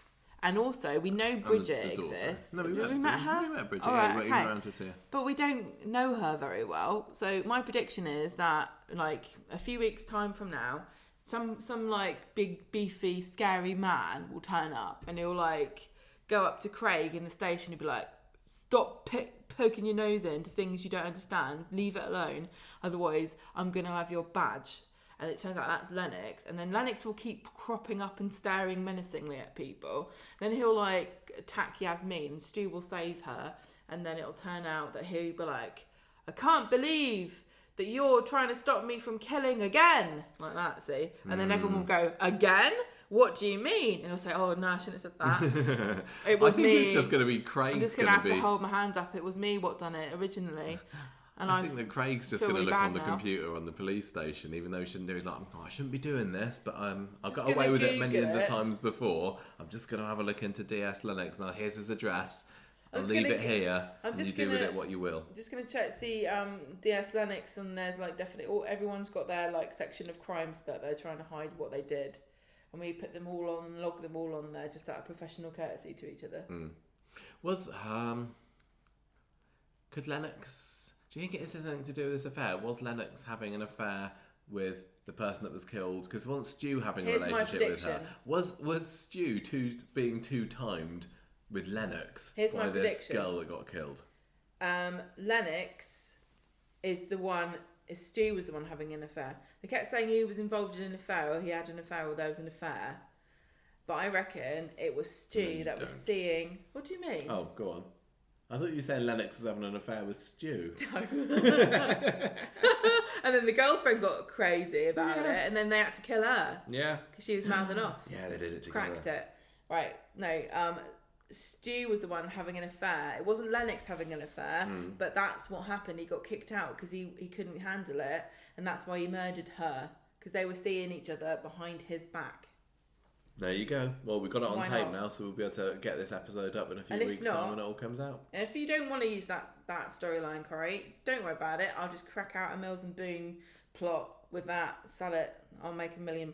Excellent. I'll make them vampires. Let's move on to the next story, shall we? Faye and Craig. Oh, sad, isn't it? Well, yeah. You've been sympathising with Faye during this story, haven't you? The menopause stuff, although we're not supposed to be calling it that. Premature. No, it's premature ovarian failure. Yes. Right. I was going to say that, and then I thought that I was saying that was wrong. You said don't call it that, but I think it is called that. Well, I don't know. You start talking about what happened, I'm going to check. So, Faye on Monday, Craig's bloody made her like mushy quinoa for breakfast. Why would you do this to somebody? Nobody wants to eat quinoa anyway. But first thing in the morning, I'd rather not. Here's the thing, right? You don't have to eat every meal. Just so you know, the idea of having 3 meals a day is just a total invention. Just eat when you're hungry. And also, give me quinoa, I'm not going to be hungry, am I? No. I can confirm it is premature ovarian failure. So he's got a food chart and he's trying to help her, and she gets mad. She storms out. She gets her keys and she comes back. And he's like, "Don't worry about it. That's a common symptom of the menopause." And she's like, and then she's like, "Shut up, Craig." And he's like, "Yeah, that's also a symptom." Yeah, being an ass. If she's got menopause, what's being an arse symptom of, Craig? I did being a man. really at some points this week feel sorry for Craig. It felt like he was really, really, really trying to help. But I was also really annoyed by him and thinking if I was Faye, I'd want to punch his lights out. This is the thing, okay? And this is a broad generalisation based on gender stereotypes. I don't know this isn't one size fits all, obviously. But in general, it seems like if you tell a woman a problem, that she'll listen and say, "Okay, let me emotionally support you. How does it make you feel? Just remember this. Don't worry about that. I'll help you through it. Yada yada yada." When you tell a man a problem, he's like, "Right, okay, don't worry about it. I've got a screwdriver. We can sort this out. It'll be absolutely fine." Is that what sort of thing I would say? You would never say that. You just go, "Oh, that's interesting. Let's ring a proper man up to come and sort it for us." Anyway. So yeah, there's two approaches to a problem, isn't there? Somebody coming to you with a problem, and Faye's not in the looking for solutions game here. She wants comfort. She wants emotional support. She wants someone to hug her. She doesn't really want to think about all of the biological things and all of the stuff that she should be doing. And it kind of reminds me a bit of Summer's problem too. She's a young girl. They're both young. They're both experiencing very traumatic health issues that are affecting every part of their life. And it feels inescapable, and it's going to change their lives forever.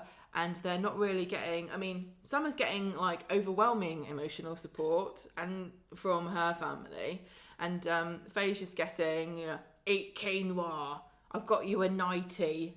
Oh yeah, you gave her that 90 that regulated her body temperature. Was that this week? Well, wasn't it? We'll find out, won't we, as we read through. Yes, go on then. So Craig goes to Carla in the cafe and he's like, listen here, right? Can you please go easy on Faye, because she's got a lot of issues at the moment. She's worried about sales targets, and also if that's for her, she shouldn't be eating cream cakes.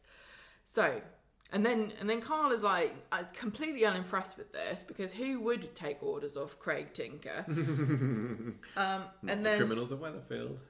He sits down and he's got the big book of menopause or whatever it is, like menopause for dummies or something. Anyway, at work, Carla sees Faye and she's like, listen here, right? If you've got a problem with me, you come to me. Don't go around telling Craig to I'd just want the ground to swallow me up if I was Faye at this point. If I thought that my boyfriend had been having a word with my boss. She's like, if you've got a problem, ask me or tell me about it. And she's like, Faye says, I haven't got a problem except for an interfering boyfriend, which is very astute of her.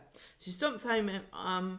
This isn't after work. This is during lunchtime. She does go for Craig for interfering, and then he's got curry for them to eat, and he hasn't even asked her what kind of curry that she wants. And she gets even mad about that, and she's like, and then she's really mean and bitchy. She's like, I don't understand why I'm taking orders from you when you couldn't even leave the house without turning the light bulbs on and off 3 times or whatever. And then she storms off, and he's like, oh, I forgot I had OCD. It's a low blow, Faye, but fair. He's like, oh yeah, that was that storyline, and damn it. How people are going to know I was just making it up. I'm so really surprised that they brought that up, because you can't really cure yourself of OCD really that easily as he did, but no. They brought it up. Yes. We should be brushing that. We'll brush that back under the carpet again. I don't want to go there. Back at work, Faye moans to Sally about Craig and his menopause obsession. Now this was interesting because obviously Sally is kind of her mum. Yeah, I mean she's lived with Tim and Sally as the daughter of the family. Tim for is quite Faye's a while. dad. Yeah, and Sally is Tim's wife. So Faye is her de facto stepdaughter. Well, she is. And then you've also got Beth there, and Beth is obviously Craig's mum. So both of these mums at work with these 2 kids like bickering and them trying to sort of gussy them along, but also being in their corners and stuff. I really enjoyed that. I don't think they really teased it out that strongly, but maybe they didn't really need to. But Faye's moaning to Sally about Craig and his menopause obsession, and she's like, he's even going on about facial hair and moustaches and stuff. And then Sally says, I will get Tim to have a word with him to get him to shut up. So Faye gets home and Craig apologises about all the food stuff, and they have a little bit of a laugh, and he says, well, it just looks like they're going to stop talking about the menopause for 5 minutes. He's like, no, well, it's like I get it, okay, I understand. I'm really sorry, Faye. I'm really sorry, I understand what I've done wrong, and I will not do it again. And to show you how sorry I am, I've bought you a menopause nightie. This is it, wasn't it? And she brings it up, and it's like... This is horrible Bridget Jones. It was like a beige... Brown. Personally, I thought it looked fine. And I also wonder... You're not a 20-year-old girl. What does it care what you look like? You got to be sexy and slinky. Especially when you're newly in a relationship like those two. Wow, she's not impressed. No, and he's like, it regulates your body temperature and controls odour too. That was the bit that sent her off, wasn't it? She's like, right, that's it. That's it. Storms off into the bedroom, stands at the door. You pillock, honestly. Starts crying. She comes back in the kitchen later. She's like, look, I think I've figured out what I've done wrong again. And she's like, and he says, I'm going to go and live with my mum. Yeah. And she's like, yeah, probably a good idea. See you later. She probably then puts the nightie on and thinks, actually... That funny smell's gone now. It feels so cool. On Wednesday, Craig's driving past. He's got Jess. Yeah, I think it was Jess, wasn't it? I wrote Jess down. I think that's the right name. PC Jess or whatever. PC? Is it PC? Yeah. You know I don't. I know. No, Jess was a sergeant. I defer to you because you've seen the bill. Yeah. And you know what they all are. I think she's a sergeant. Faye blanks him, and Jess is in the car there. And then we get the factory sewing scene, and this was the one where they were all singing. It was great. Beth tells Faye that Craigie's really sad and that she needs to cut him some slack, and he's just being interested. And Jess and Craig then have this funny little stall outside Victoria Gardens of like crime. Oh yes, they did, didn't they? I completely forgot about that. That was I really enjoyed that. It's like crime. That was weird. It was just for one scene. Crime. Why it's your fault. So they've got a little it just was an excuse for a little skit with Evelyn, wasn't it? Where I can't remember what the box says. It was, how safe is your neighbourhood from red to green? And you had to put a counter in to say, red is bad, green is good, and then you got your different shades, and she's just putting a red one after red one in there going, you guys got to do something about all the crime. It's like, Evelyn, you've barely seen the crimes that have happened around it. And all the boxes only had red in there, didn't they? It was like, it felt like it was a bit of a nod and a wink to the viewer, like, it was funny. A crime goes on around here, doesn't it? It's not that safe. Evelyn's just heckling them and moaning about it, and they're giving her free stuff, and she's just taking everything. Oh yeah, there's a special forensic special pen that only shows up under dark light or something, wasn't there? Well, it's a forensic pen to mark your things, and then if they get stolen, the police won't bother to get them back anyway, so it doesn't make any difference. Well, we've never been very good in that scene. So Faye then is watching because Evelyn stomps off, and then to break the tension, Jess gives Craig a donut, and then Faye watches as Jess and Craig frolic around in the street. They do the little donut dance, don't they? Like, who's my donut? So, you take the donut, or you can't have the donut. Not only is she watching them, have fun with, watching Jess have fun with her boyfriend, but she's also watching her eat a donut that Craig wouldn't let Faye eat. Mm-hmm. He'd go, I've made you a quinoa one, which is just quinoa in the shape of a donut. Here's a hula hoop. Oh, just one. And you can only lick it. So the factory have a celebration because they finished an order, and they have Prosecco and the rest of the day off. And Faye's just grabbing alcohol left, right and centre like she's at some kind of celebrity party down at the Alchemist, just drinking everything that's free. Later on, Faye gets completely drunk, and she's like, hey, everyone have a party, let's go on to the next one, Rover's Salisbury. And nobody really wants to go. Except for Michael, volunteers himself because he feels sorry for her. And then, meanwhile, Craig's getting flowers for Faye, and then he sees his mum, and she says, "Oh, you know what, Craig? Faye's lost without you. Look at you, you're so lovely. You've got your flowers and everything. You go on, you go and tell her, and that you love her, and you guys have fun together." And this is the issue with having a very permissive and cheerleadery mum, is that she can't see that he's the problem. No. Later on, they're having a party in the Rovers. Kirk's got the karaoke. Faye starts draping herself all over Michael, and then in the backyard, she drunkenly lurches towards him to give him a kiss. And he pulls away, and she's like, "Oh, is this because I'm wearing that nightie that makes me smell nice?" Because it's actually really cooling. And I was like, "Craig, it's so mean what you gives me." And then put it on, and it's like, actually, it's not that bad. But I know it doesn't look very nice. No, she says, "Oh, it's because I've got the menopause, isn't it?" Yeah, because he's like, "What the heck are you doing, Faye?" He's He's like, I'd never even thought about this. Why are you trying to kiss me? And then she says, "Oh, it's because I'm an old woman who's got the menopause." He's like, "Hang on, I don't even know that. Why are you telling me that?" She scarpers off all embarrassed. She gets home and Craig's blimmin' there, and he says, "Oh, it made you a nice dinner, but it's cold now." And she says, she's like apologetic too, and says, "Oh, let's microwave it, so hope it wasn't chips." She's just like desperately trying to get back in his good books because she knows that she's been naughty. And she's like very willing to forgive his incompetencies and his obsession with the menopause, just so that he can like ask no more questions. Yeah. So we've all seen Craig in the interview room, haven't we? He's a tough nut. Oh, he's good cop and bad cop. Yeah. Friday's episode. So what were you doing then? Craig's taking Faye to Roy's for a bacon butty. Yes, see, lovely. he's like, he probably said to her in the morning, "You know what, Faye, I thought about it, and I know that you shouldn't have a bacon butty on the menopause, but because I'm being cool about it, I won't tell you how damaging this is going to be. So enjoy it." So Michael watches them, embarrassed, and James is there. Yeah, James is trying to convince Michael to go into Roy's, I think, wasn't he? And Faye's like, "Oh, I don't want to go into Roy's if Michael's there. I gotta go home." At work, Beth tells Faye she's happy that she and Craig have sorted out the differences, and he's just a big softie inside, etc. Faye meets up with Michael in the cafe and says, "Look, I'm really sorry about the other day." They make up. It's all really cool. They are like, "Oh, we're friends." But then when they go to the pub, Faye and Craig are there, and Michael's there as well, separately, and they like exchange looks. Yeah, today's episode was kind of winding down the story, wasn't it? It was just a lot of but the morning after. Yeah, but they didn't do it. Literally, she went, "What?" Yeah, there's been an awful lot worse on Coronation Street. She didn't even kiss each other, and Michael's just so nice that he probably feels really guilty. Oh yeah, definitely. But he didn't do anything wrong. I'm really glad that Michael didn't reciprocate, because there had been no kind of clues that he was interested in her at all up to that point. I'd seen a preview picture, annoyingly, of Faye leaning into Michael, and I thought, "Oh no, they're not going to have an affair, are they?" That doesn't sound like Michael. So I was glad when I watched this on Wednesday that this wasn't happening.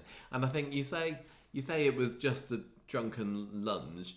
I think Craig probably would be mightily offended by that, because he's quite an innocent young chap, isn't he? And he's, I think... What do you mean? Well, I think he's just such a nice guy, and he's not used to this kind of thing happening. I think if... Who is? Craig. I'm saying if he... some people would be saying, "Oh, yeah, don't worry, don't worry, babe. What you mean. You weren't drunk." Well, if you did that to you were drunk, you would be in trouble. Yeah. And I think that So I'd be like, "Why were you drunk? So I guess why that's you get drunk for other people, but you won't drink for me? That's not fair." I said we should have a nice drink one time, and you refused to do it. So that would be what would make me mad. I mean, I suppose we're supposed to be going, "Oh no, not Craig and Faye," but they're not exactly the most exciting couple, are they? Who would you rather Faye went out with, Craig or Michael? I like. I don't care. I know. I asked you that and you didn't care. I'd like the idea of Michael getting some action, because I really like Michael as a character. But I can't particularly say who Craig is more suited. Faye is more suited to. Probably is Craig, to be honest. I know, but I'm not. I'd just rather be watching Michael. I don't care. I don't care about relationships very much, which is a bit weird, isn't it? Did you kind of think that Craig, with all his help, were you feeling sorry for him at all? I felt sorry for him because was. he was trying to solve a problem, but they had not been invited to solve. And he was being, really progressive and tackling it, we're a team, I'll help you, don't worry. But you don't really want to be confronted with it all the time. Like, by the way, remember how ill you are. Remember that, this terrible thing is happening to you. Because she's probably still thinking in the back of her mind, she's got these decisions to make about what treatment she's going to have, if any. And she's also suffering from the symptoms, which all different sorts of things that, if she put that nightie on, she'd be fine. And then, imagine being that age and then being told, you can't eat this, you have to have that forever. Yeah. It's the same with summer. And, it's all very easy. And some people don't really care too much about food that much. But, if eating for pleasure is one of the few things that you get to do a couple of times a day that's a treat, isn't it? And then if you're like, you can't literally have a donut ever again, or don't drink alcohol or something, it's just, well, I'm only 20, whatever, and this is the rest of my life now, is it? And the other thing with Craig as well that's kind of making me feel sad for him a bit is he's obviously been on a bit of a fitness kick over the last few years anyway, like Coulson. And so he's obviously must have seen the benefits of these superfoods or what have you. So he's like, this has worked for me. Let me share. And he doesn't get that shoving blueberries success down her throat isn't necessarily the best way to deal with this. this. Well, you can't. This is the thing about another thing, about food is that you can never really put someone else on a diet. No, you've got to be able to do what works for you. Well, you're just going to go somewhere and get it. You have to have the willpower, and should want to do it, and she doesn't want to, and it's fair enough. Yeah. Okay. Do I get the summer story? Unless you want What's to. a joy? Did you want to have a cup of tea? Would you like a cup of tea? You said you'd stop and have a cup of tea. I'm not. And I've got bad news, everybody. What? I'm a bit warm. Oh yeah. I'm getting a bit warm. I took my You socks heated off. off. Have you noticed? Oh yeah, and your I cardi. took my cardigan off. It's slung over the chair. So do you want a cold drink? I'm gonna have to open the door. No, are we? There's going to be Media City sounds. I have to have a breathe through. Okay, let's just pause it for a second. I'll make myself a cup of tea. You do whatever you need to cool off. I'm going to have to put that nightie on. Put your nightie on, exactly. Yeah. And we'll just come back in a second.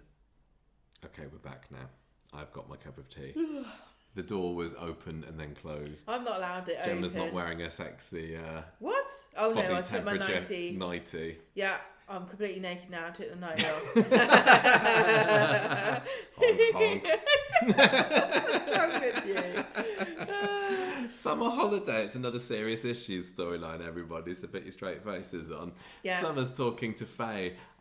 Wednesday, though. We didn't have to deal with it on Monday. We didn't have to deal with it on Monday, no. She's talking to Faye about having to take holiday clothes back. She's looking fat in them. And then Aaron shows up at work. She don't even know the half of it. As much as I kind of rag on this storyline, I am kind of interested in the Aaron side of it. I know, I just want to say that too. I agree with you. I'm just done with the diabetes side, and it's really bad. And we said the same millions of times on the podcast before. It feels really bad to be down on a very serious story. And I feel sorry for people who have to go through things like this. Sometimes an issues-based storyline can be the catalyst for you actually liking the character more, because that's exactly what happened with the McDonald's, didn't it? Like Liz and Jim. Yes. And Steve and Andy weren't that popular, but then they gave them that miscarriage storyline. Yeah, in the early 90s. It very much cemented people's sympathies for them, seeing the vulnerable side. But Summer's... It's not working, is it? I mean, it's not working for some people. I've yet to see anyone. No, I've definitely seen people who have diabetes saying, it meant a lot to me to see this on the screen, and I'm having struggles, and it's also relatable to young girls as well because of the body issues. We've said before, this storyline is not aimed at us. I'm not a young girl with body issues. And neither am I. Well, I'm an old girl. Equally, my dad I don't have an alcoholic dad that beats me up, but I'm still interested in that side of it. Yeah. But so Aaron shows up at work on Wednesday, and he has got, wait for it, a grey hoodie. I know. What's that about? Amazing. He's a villain. He's a been wrong robbing down the Watch precinct. out. So yeah, he's got Tyrone has a go at him for being late, and he ends up throwing all this stuff on the ground and storming off. And Summer sees, of course, she happens to be there, sticking her nose in. So Aaron turns up at work later, and Summer says, "What's going on with these injuries then?" And he's just vile to her and goes off. He's obviously got this mega secret that he doesn't want to be I don't want you to. I don't want to reveal it. No. But I will in a little bit. Yeah. Later on, he comes to see her. He's got his tail between his legs, and she's like, "What's going on? Who's beating you up?" Because it was a couple of weeks ago you had these marks on your chest, and you said you were mugged, but you didn't want to report it. What's happening? And he says, "Well, there's nothing I can do about it." So she says, "Well, fine. If you're not going to call the police about it, then I will." So he kind of lunges at her to stop her phoning the cops. And he says, "Right, it's my dad who's doing this. Yep. He just loses it. He's got a problem with alcohol. This doesn't happen very often, but you can't tell anyone." And so this is his kind of big thing all week, isn't it? It's like my dad's beating me up, but please don't tell anyone.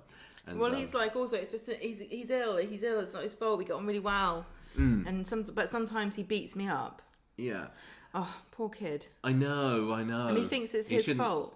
He shouldn't have to put himself through this, but yeah, you can totally get why he wants to protect his dad if he really loves him. Or is it that though, or is he just scared and he thinks that if he reports him, then his dad will beat him up worse? I think a lot of children who have been raised by abusive parents, particularly like alcoholics, sometimes end up being the parent.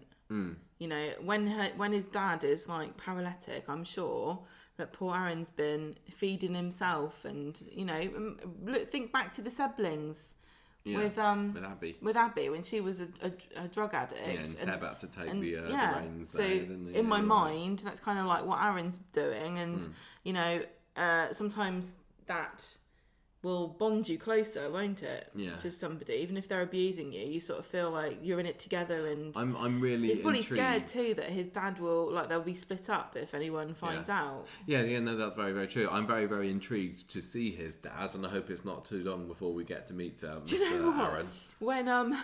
When the guy turns up in the other storyline to say he's the roofing guy, and he's like, "Well, I'm really sorry, I was ill." I was like, "Oh no, it's Aaron's dad." No, it's not yet. So anyway, so she says, "Look, you can't deal with this all on your own." And he says, "Look, he's just going through a rough patch at the moment. It's going to be over soon." And she says, "Look, just let me know if anything happens when you get home later on." He says, "Look, it's going to be fine. It's going to be okay."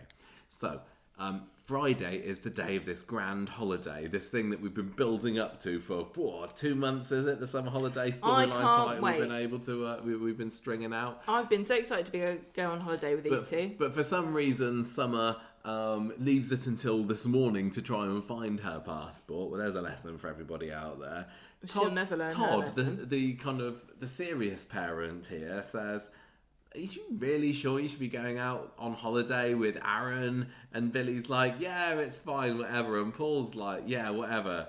Paul's like, "Fill your boots, love." And Billy's like, "Whoa there, I don't want you to... Don't fill your boots with sex." Yeah, exactly. Because they'll get sticky. Yep.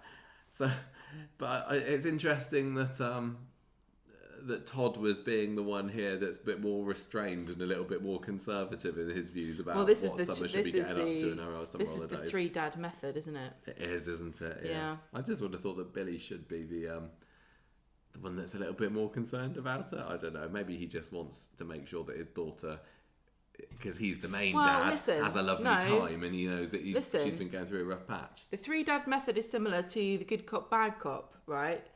But it goes good dad, bad dad, and then it's sexy dad, because it's a TV show. And is that Paul? Is it the one? It revolves.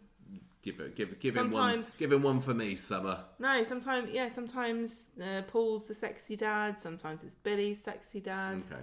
But the main thing is there can only be one at a time. Okay. So they're all getting ready for holiday. She can't find a passport, and then we have to get her A-level results. Hang on, I just wanted to sympathise with her because this is me.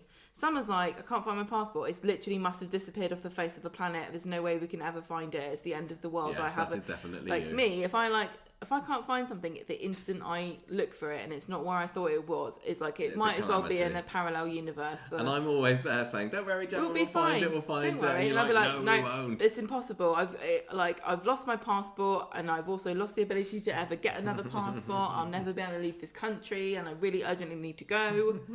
So I felt really sorry for her because she's like panicking like I do. She's like, "I must have left it at the shop."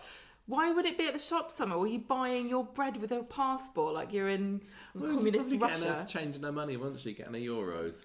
So anyway, she's got to get her A-level results. That's also what's getting her knickers in a twist. First thing this morning. She's right to be worried. I tell you what, getting A-level results isn't the same as when we got our A-level results, is it, lass? When I were a lass, I had to walk all the way down to college to get my results. I had to get in car, drive half an hour down road. I had to go to 2 schools to get my A-level results. I think we'll stop there. Yeah. And then nowadays they just log online. It's not the same experience, is it? Yeah, I don't know. Can you still get them at school? I just remember because I had a friend from America came and stayed with us. He's called Nick, and he's very rich, and he's from Cape Cod. And I don't know why he was my friend. It was all he was a bit bemused by everything, I think. But we took him with us because he was here, and he like stood around in our college because it was sixth form, I guess, whatever. To get our A-level results. So I just remember us all milling around in the hall like this nervous bundle of energy, and everybody like freaking out. Yeah, that's all part of the fun, isn't it? And everyone's like, "Have you got yours? Have you got yours? What did you get? What did you get?" And like secretly being a bit upset when somebody gets a really good grade because you're like, "Oh no, but I think, hang on." Or like if somebody's really smart has got a lower grade, you're like, "Oh no, but they're smarter than I am. That means I must have got a D." Yeah, just like, and then 6 weeks later you met me. And who was to know that would have happened? Turned up from there. So anyway, she gets her A-level results. We don't see in that scene what it is, but we do get to go and see her going to visit Amy to compare results. And Amy's got what she needed. Balloons. Amy's got balloons. Did she? I didn't see that. She's got the grades that she needed to study business. I didn't see what those grades are, but now she can go and do some business studies. Lovely. Sarah's probably like getting worried at this point. She thinks that Amy's going to come and take over the factory. I would be. She's like, "Oh no, Sarah she knows just kind of strolled into about. this job. Yeah. Anyway, I know what Italian for pants is. Summer says that she got 2 A stars and an X. And I guess that's the one that she did her cheating cards in. Yeah.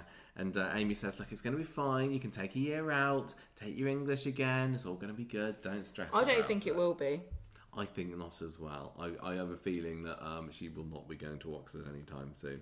Later on, this Summer's is when still she doesn't know when her passport is. She's whatever. So Aaron's there trying to hurry her. I didn't think he was being particularly helpful though. It was just like, come on, we got to go. No, he was saying, I'll look. She Was goes, he? "Yes," and she's going, "I'm really woozy," and he's like, "Look, you sit down. I'll look for it." Oh yes, and then Summer collapses and then again. she decides to face plant on the floor. Sorry. She didn't decide. I felt really bad for her. I'm sorry, but there's only so much drama you can wring out of Summer collapsing for the umpteenth time this month. It's like, what is it, Spice again? You've got to lay off that, Summer. Surely there's been at least 3 times where we've had a cliffhanger of Summer collapsing on the floor. I must feel like a right arse saying it because it's a horrible situation that the character is in, and diabetes would be horrible to manage and everything like that. But then in the back of my head, I'm thinking, "Oh, she's shooting her insulin down the sink. What do you expect is going to happen?"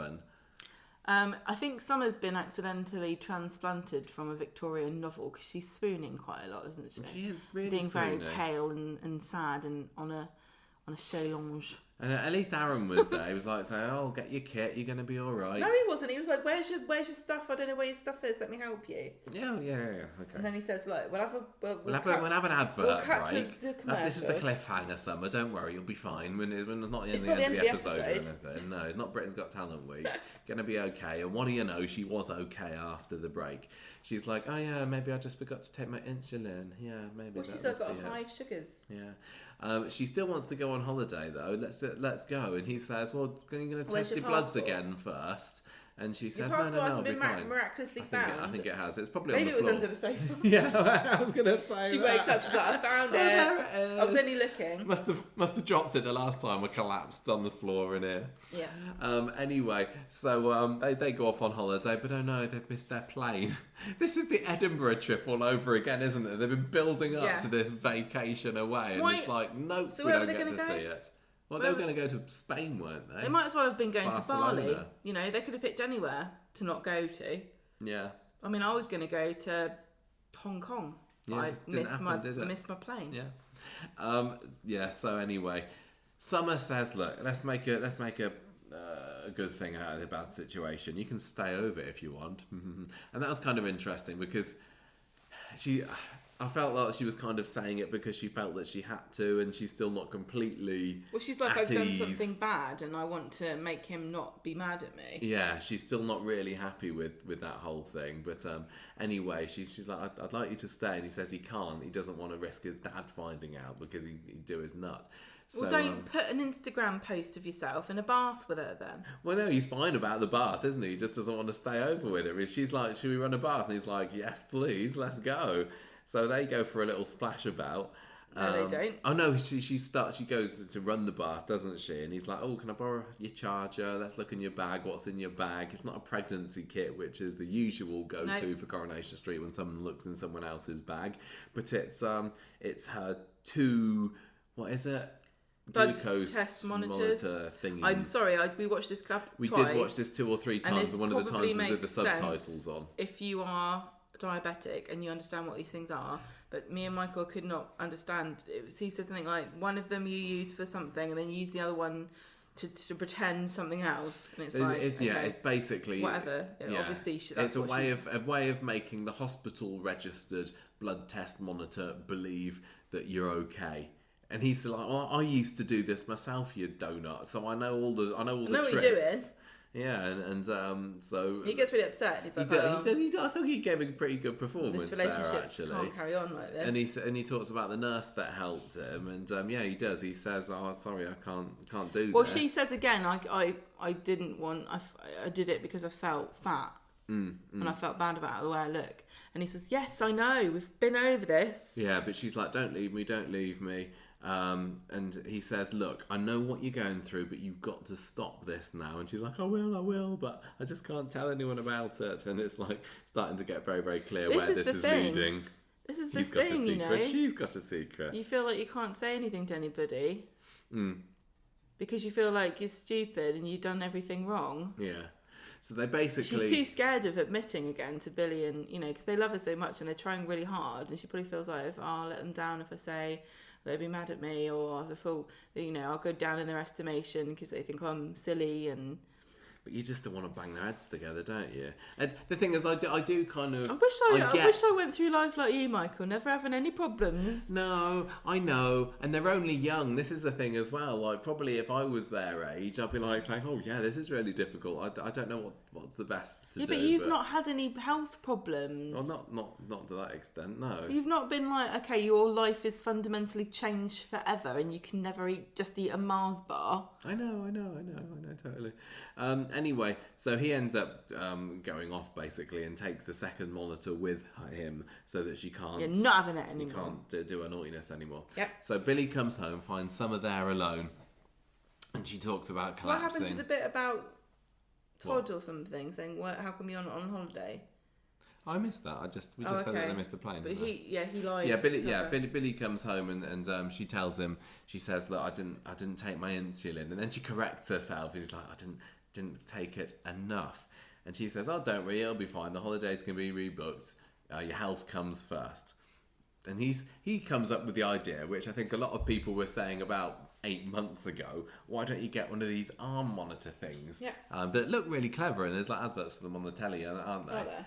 Yeah, I think so. I've seen them. Or you can get you can send off and get pretend ones that don't actually do anything. Are you joking? No. You can get pretend little boxes that you can sit on your arm and see whether you like the feel of a little box on your arm. Really? Yeah.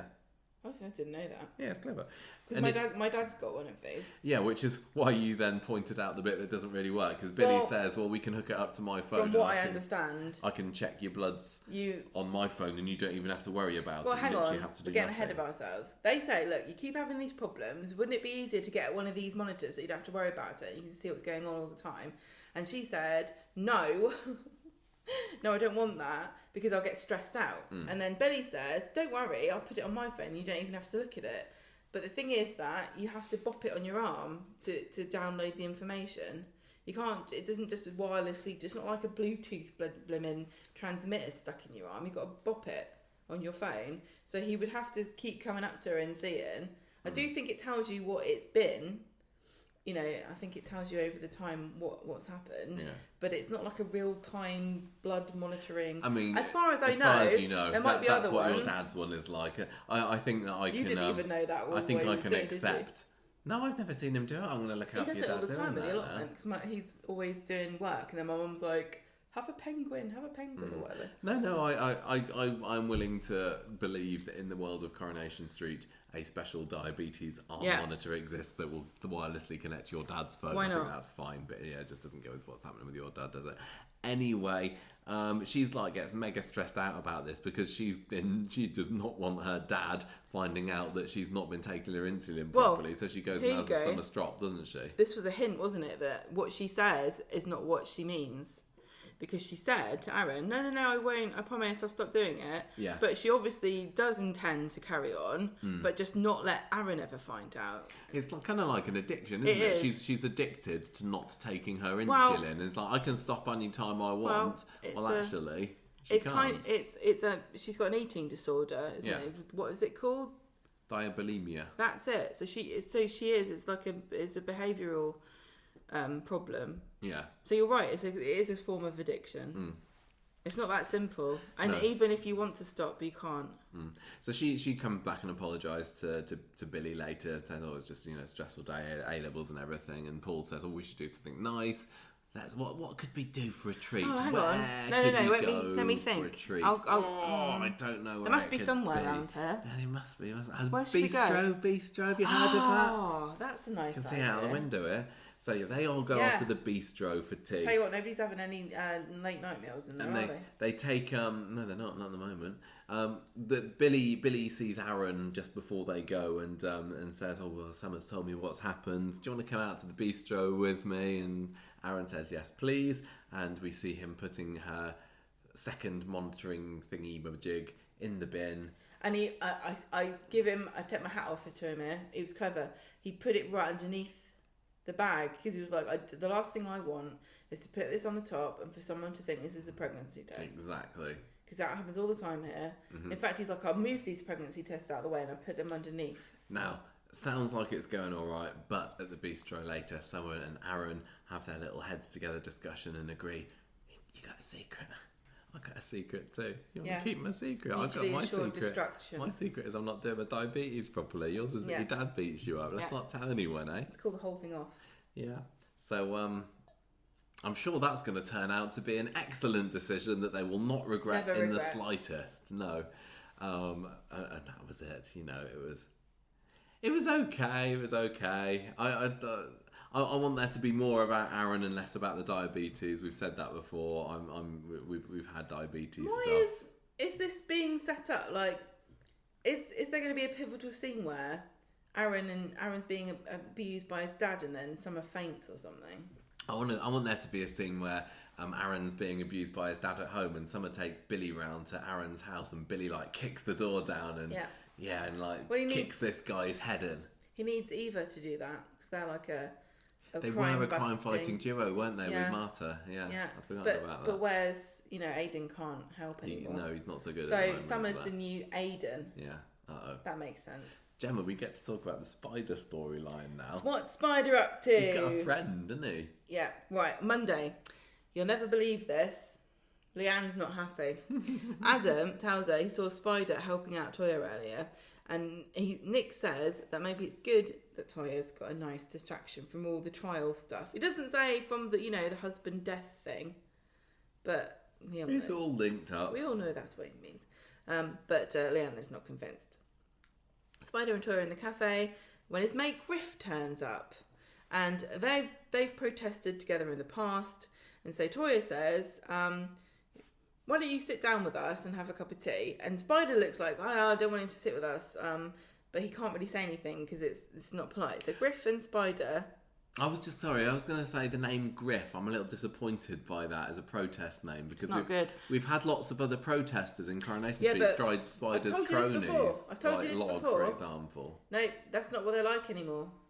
They have. What does They're Griff like even Jackson mean? Bigsby Smythe. But is Griff like? Is that supposed to be short for Griffin? Do you think? Is this guy so and so Griffin? Okay. I don't know, but I'm just telling you that it's not the pursuit of the unwashed working classes anymore. Okay. It's all middle class. Like Griff Rhys-Jones. No, it's all people that go around gluing their hands to Rembrandts and stuff, and be like, "Don't worry, Mummy owns this painting anyway." Whenever I saw was writing down Griff earlier, I was thinking of the word griffe in French, which means claw. Nice. I just thought maybe that's his name. Maybe he's called Claude. Yeah. Anyway, right. They go to the bistro, don't they? Yeah. Well, and they're going to have another protest. Griff and Spider are, yeah. And Toya's like, I'm going to come, comrades. And Spider's like, no. And she's like, no, I've got to. I'm rekindling my joy of irritating people and inconveniencing them. I want to get involved. I want. Leanne's like, oh, I know what that's like. Yeah, she's like, I want to cement my hand on a motorway. I'm just drinking my tea, so it's going to be cold. You carry on talking. I will. So, Spider's like, I don't want you to, but she doesn't care. Toya goes to the bistro later, and Leanne's moaning at her, and she says, I saw you on Granada News. Did she say that? She did say Granada News. Granada News got a shout out. I like that. She's like, I saw you on the telly. What the hell are you doing? And she's like, actually, I was really empowered, to be honest. Yeah, I don't regret anything. And Leanne says, walking around like a hot-headed hippie is not going to get you very far in your trial. And then she tells Nick that she suspects that Spider is using Toya. So Toya meets Spider in the pub and they talk about Auntie M. She gets a shout out. She's not happy about... Nobody's happy in this story now. She's not happy about protesters gluing themselves to tarmac, but she's still a rebel at heart. And Toya says that she is channeling her inner Emily Pankhurst. And Adam's listening in like, oh dearie me, don't like this. Leanne has to go to Spider in the street and she says, you better not break Toya's heart.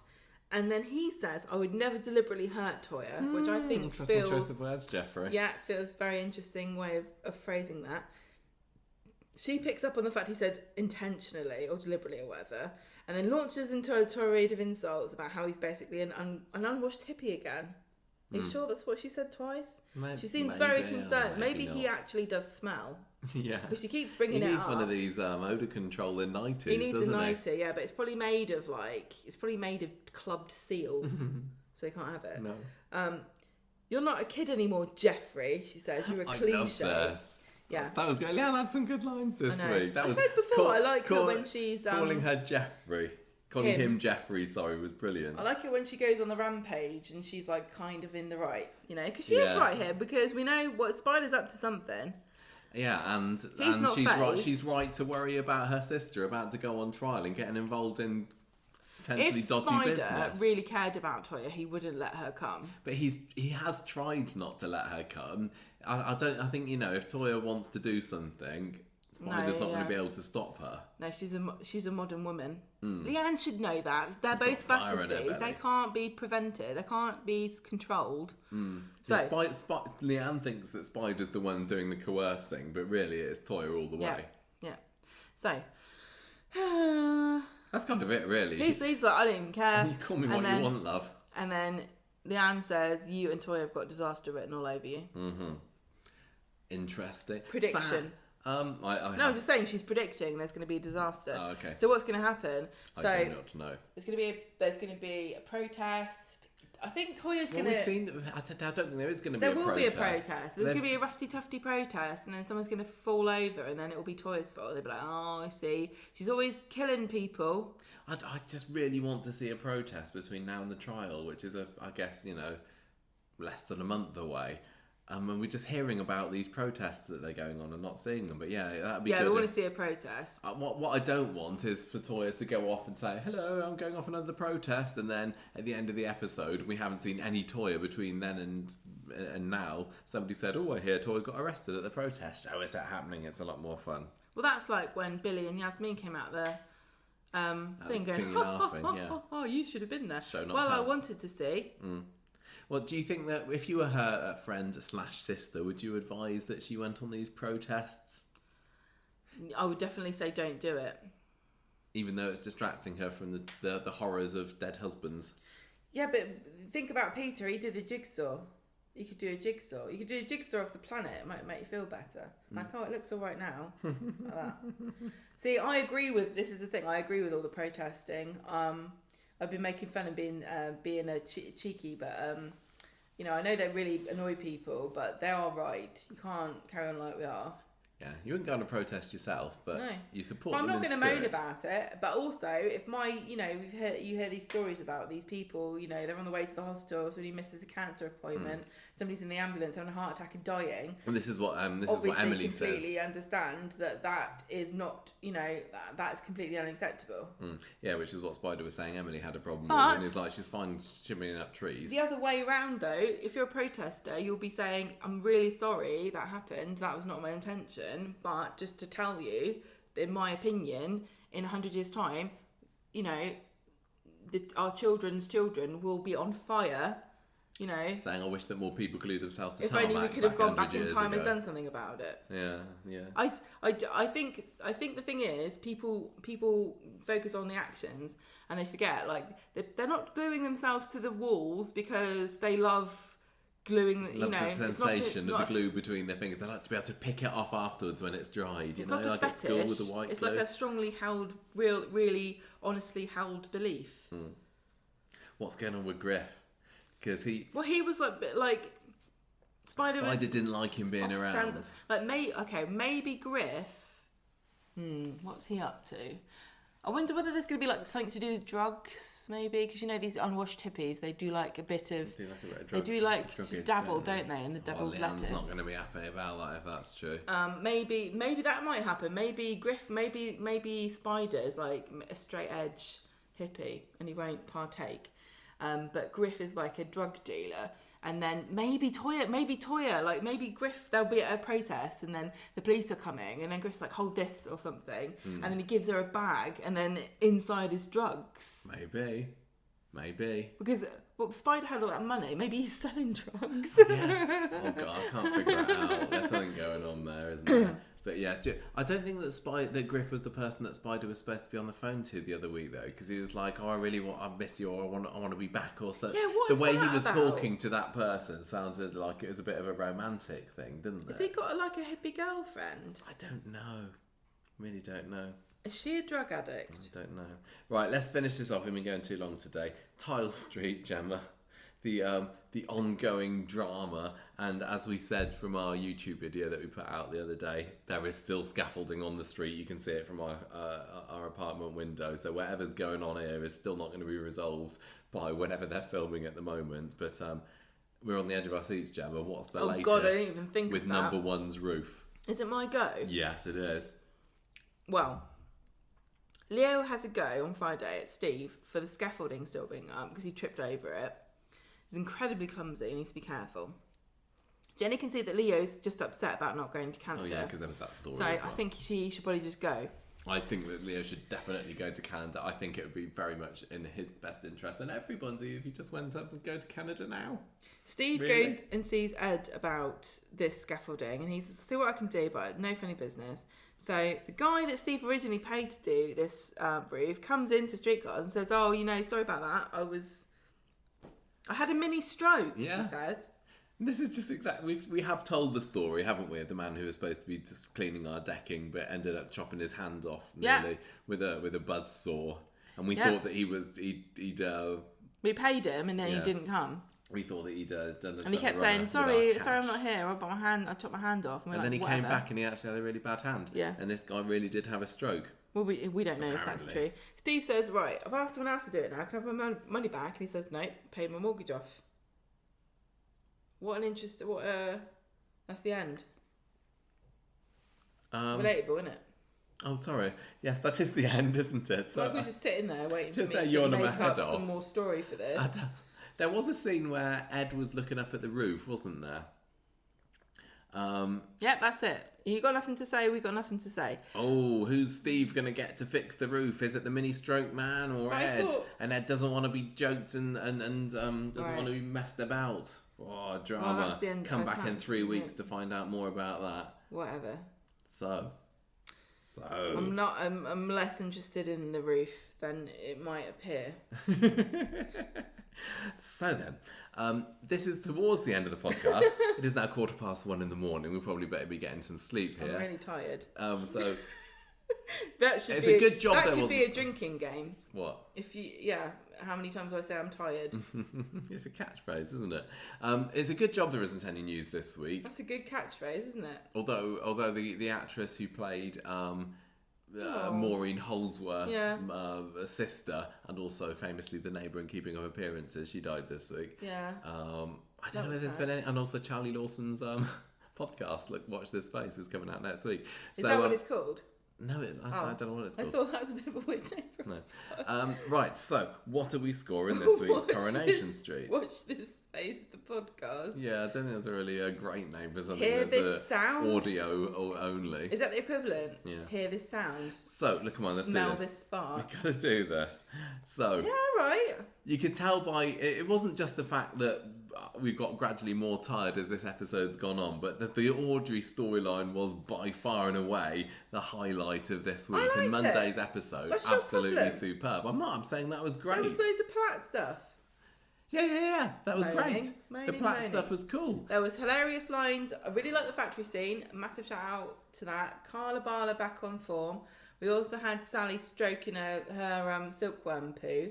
That was great. Yeah, she got to stroke loads of silk this week, did Sal, didn't she? She had her can't scarf stop her from doing and in Max's video. Yeah. We got a bit of Spider, which is always good. Sad that Stu. was cut short. Yeah. And yeah, we kind of a bit more interesting mystery with Stu going on there.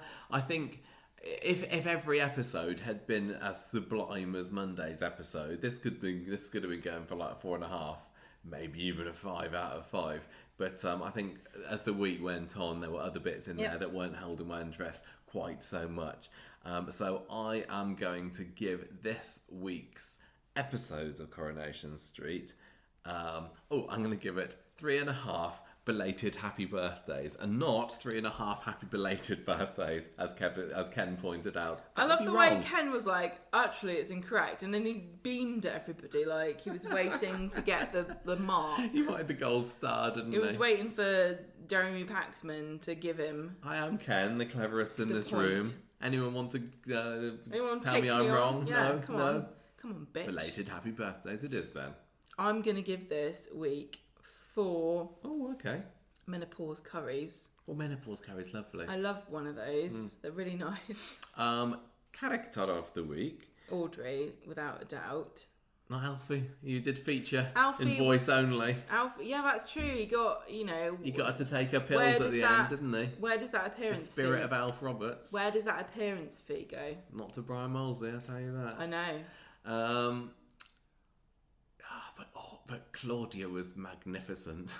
I thought Claudia Ruler was in fine form this week. But she was only in half of one episode. She was at half an episode, you're right. Yeah, it's got to be Audrey, hasn't it? It's got to be Audrey this week, character of the week. She was so good, and the way that they balanced the comedy and drama of all that reveal stuff was just wonderful, and a very, very nice scene at the end of the episode in the salon as well. And good to know that it's up and running again, even though, as I've said I think before on the podcast, I think probably she is a little bit past it maybe to be able to do this, but I don't know. How dare you? So that's it.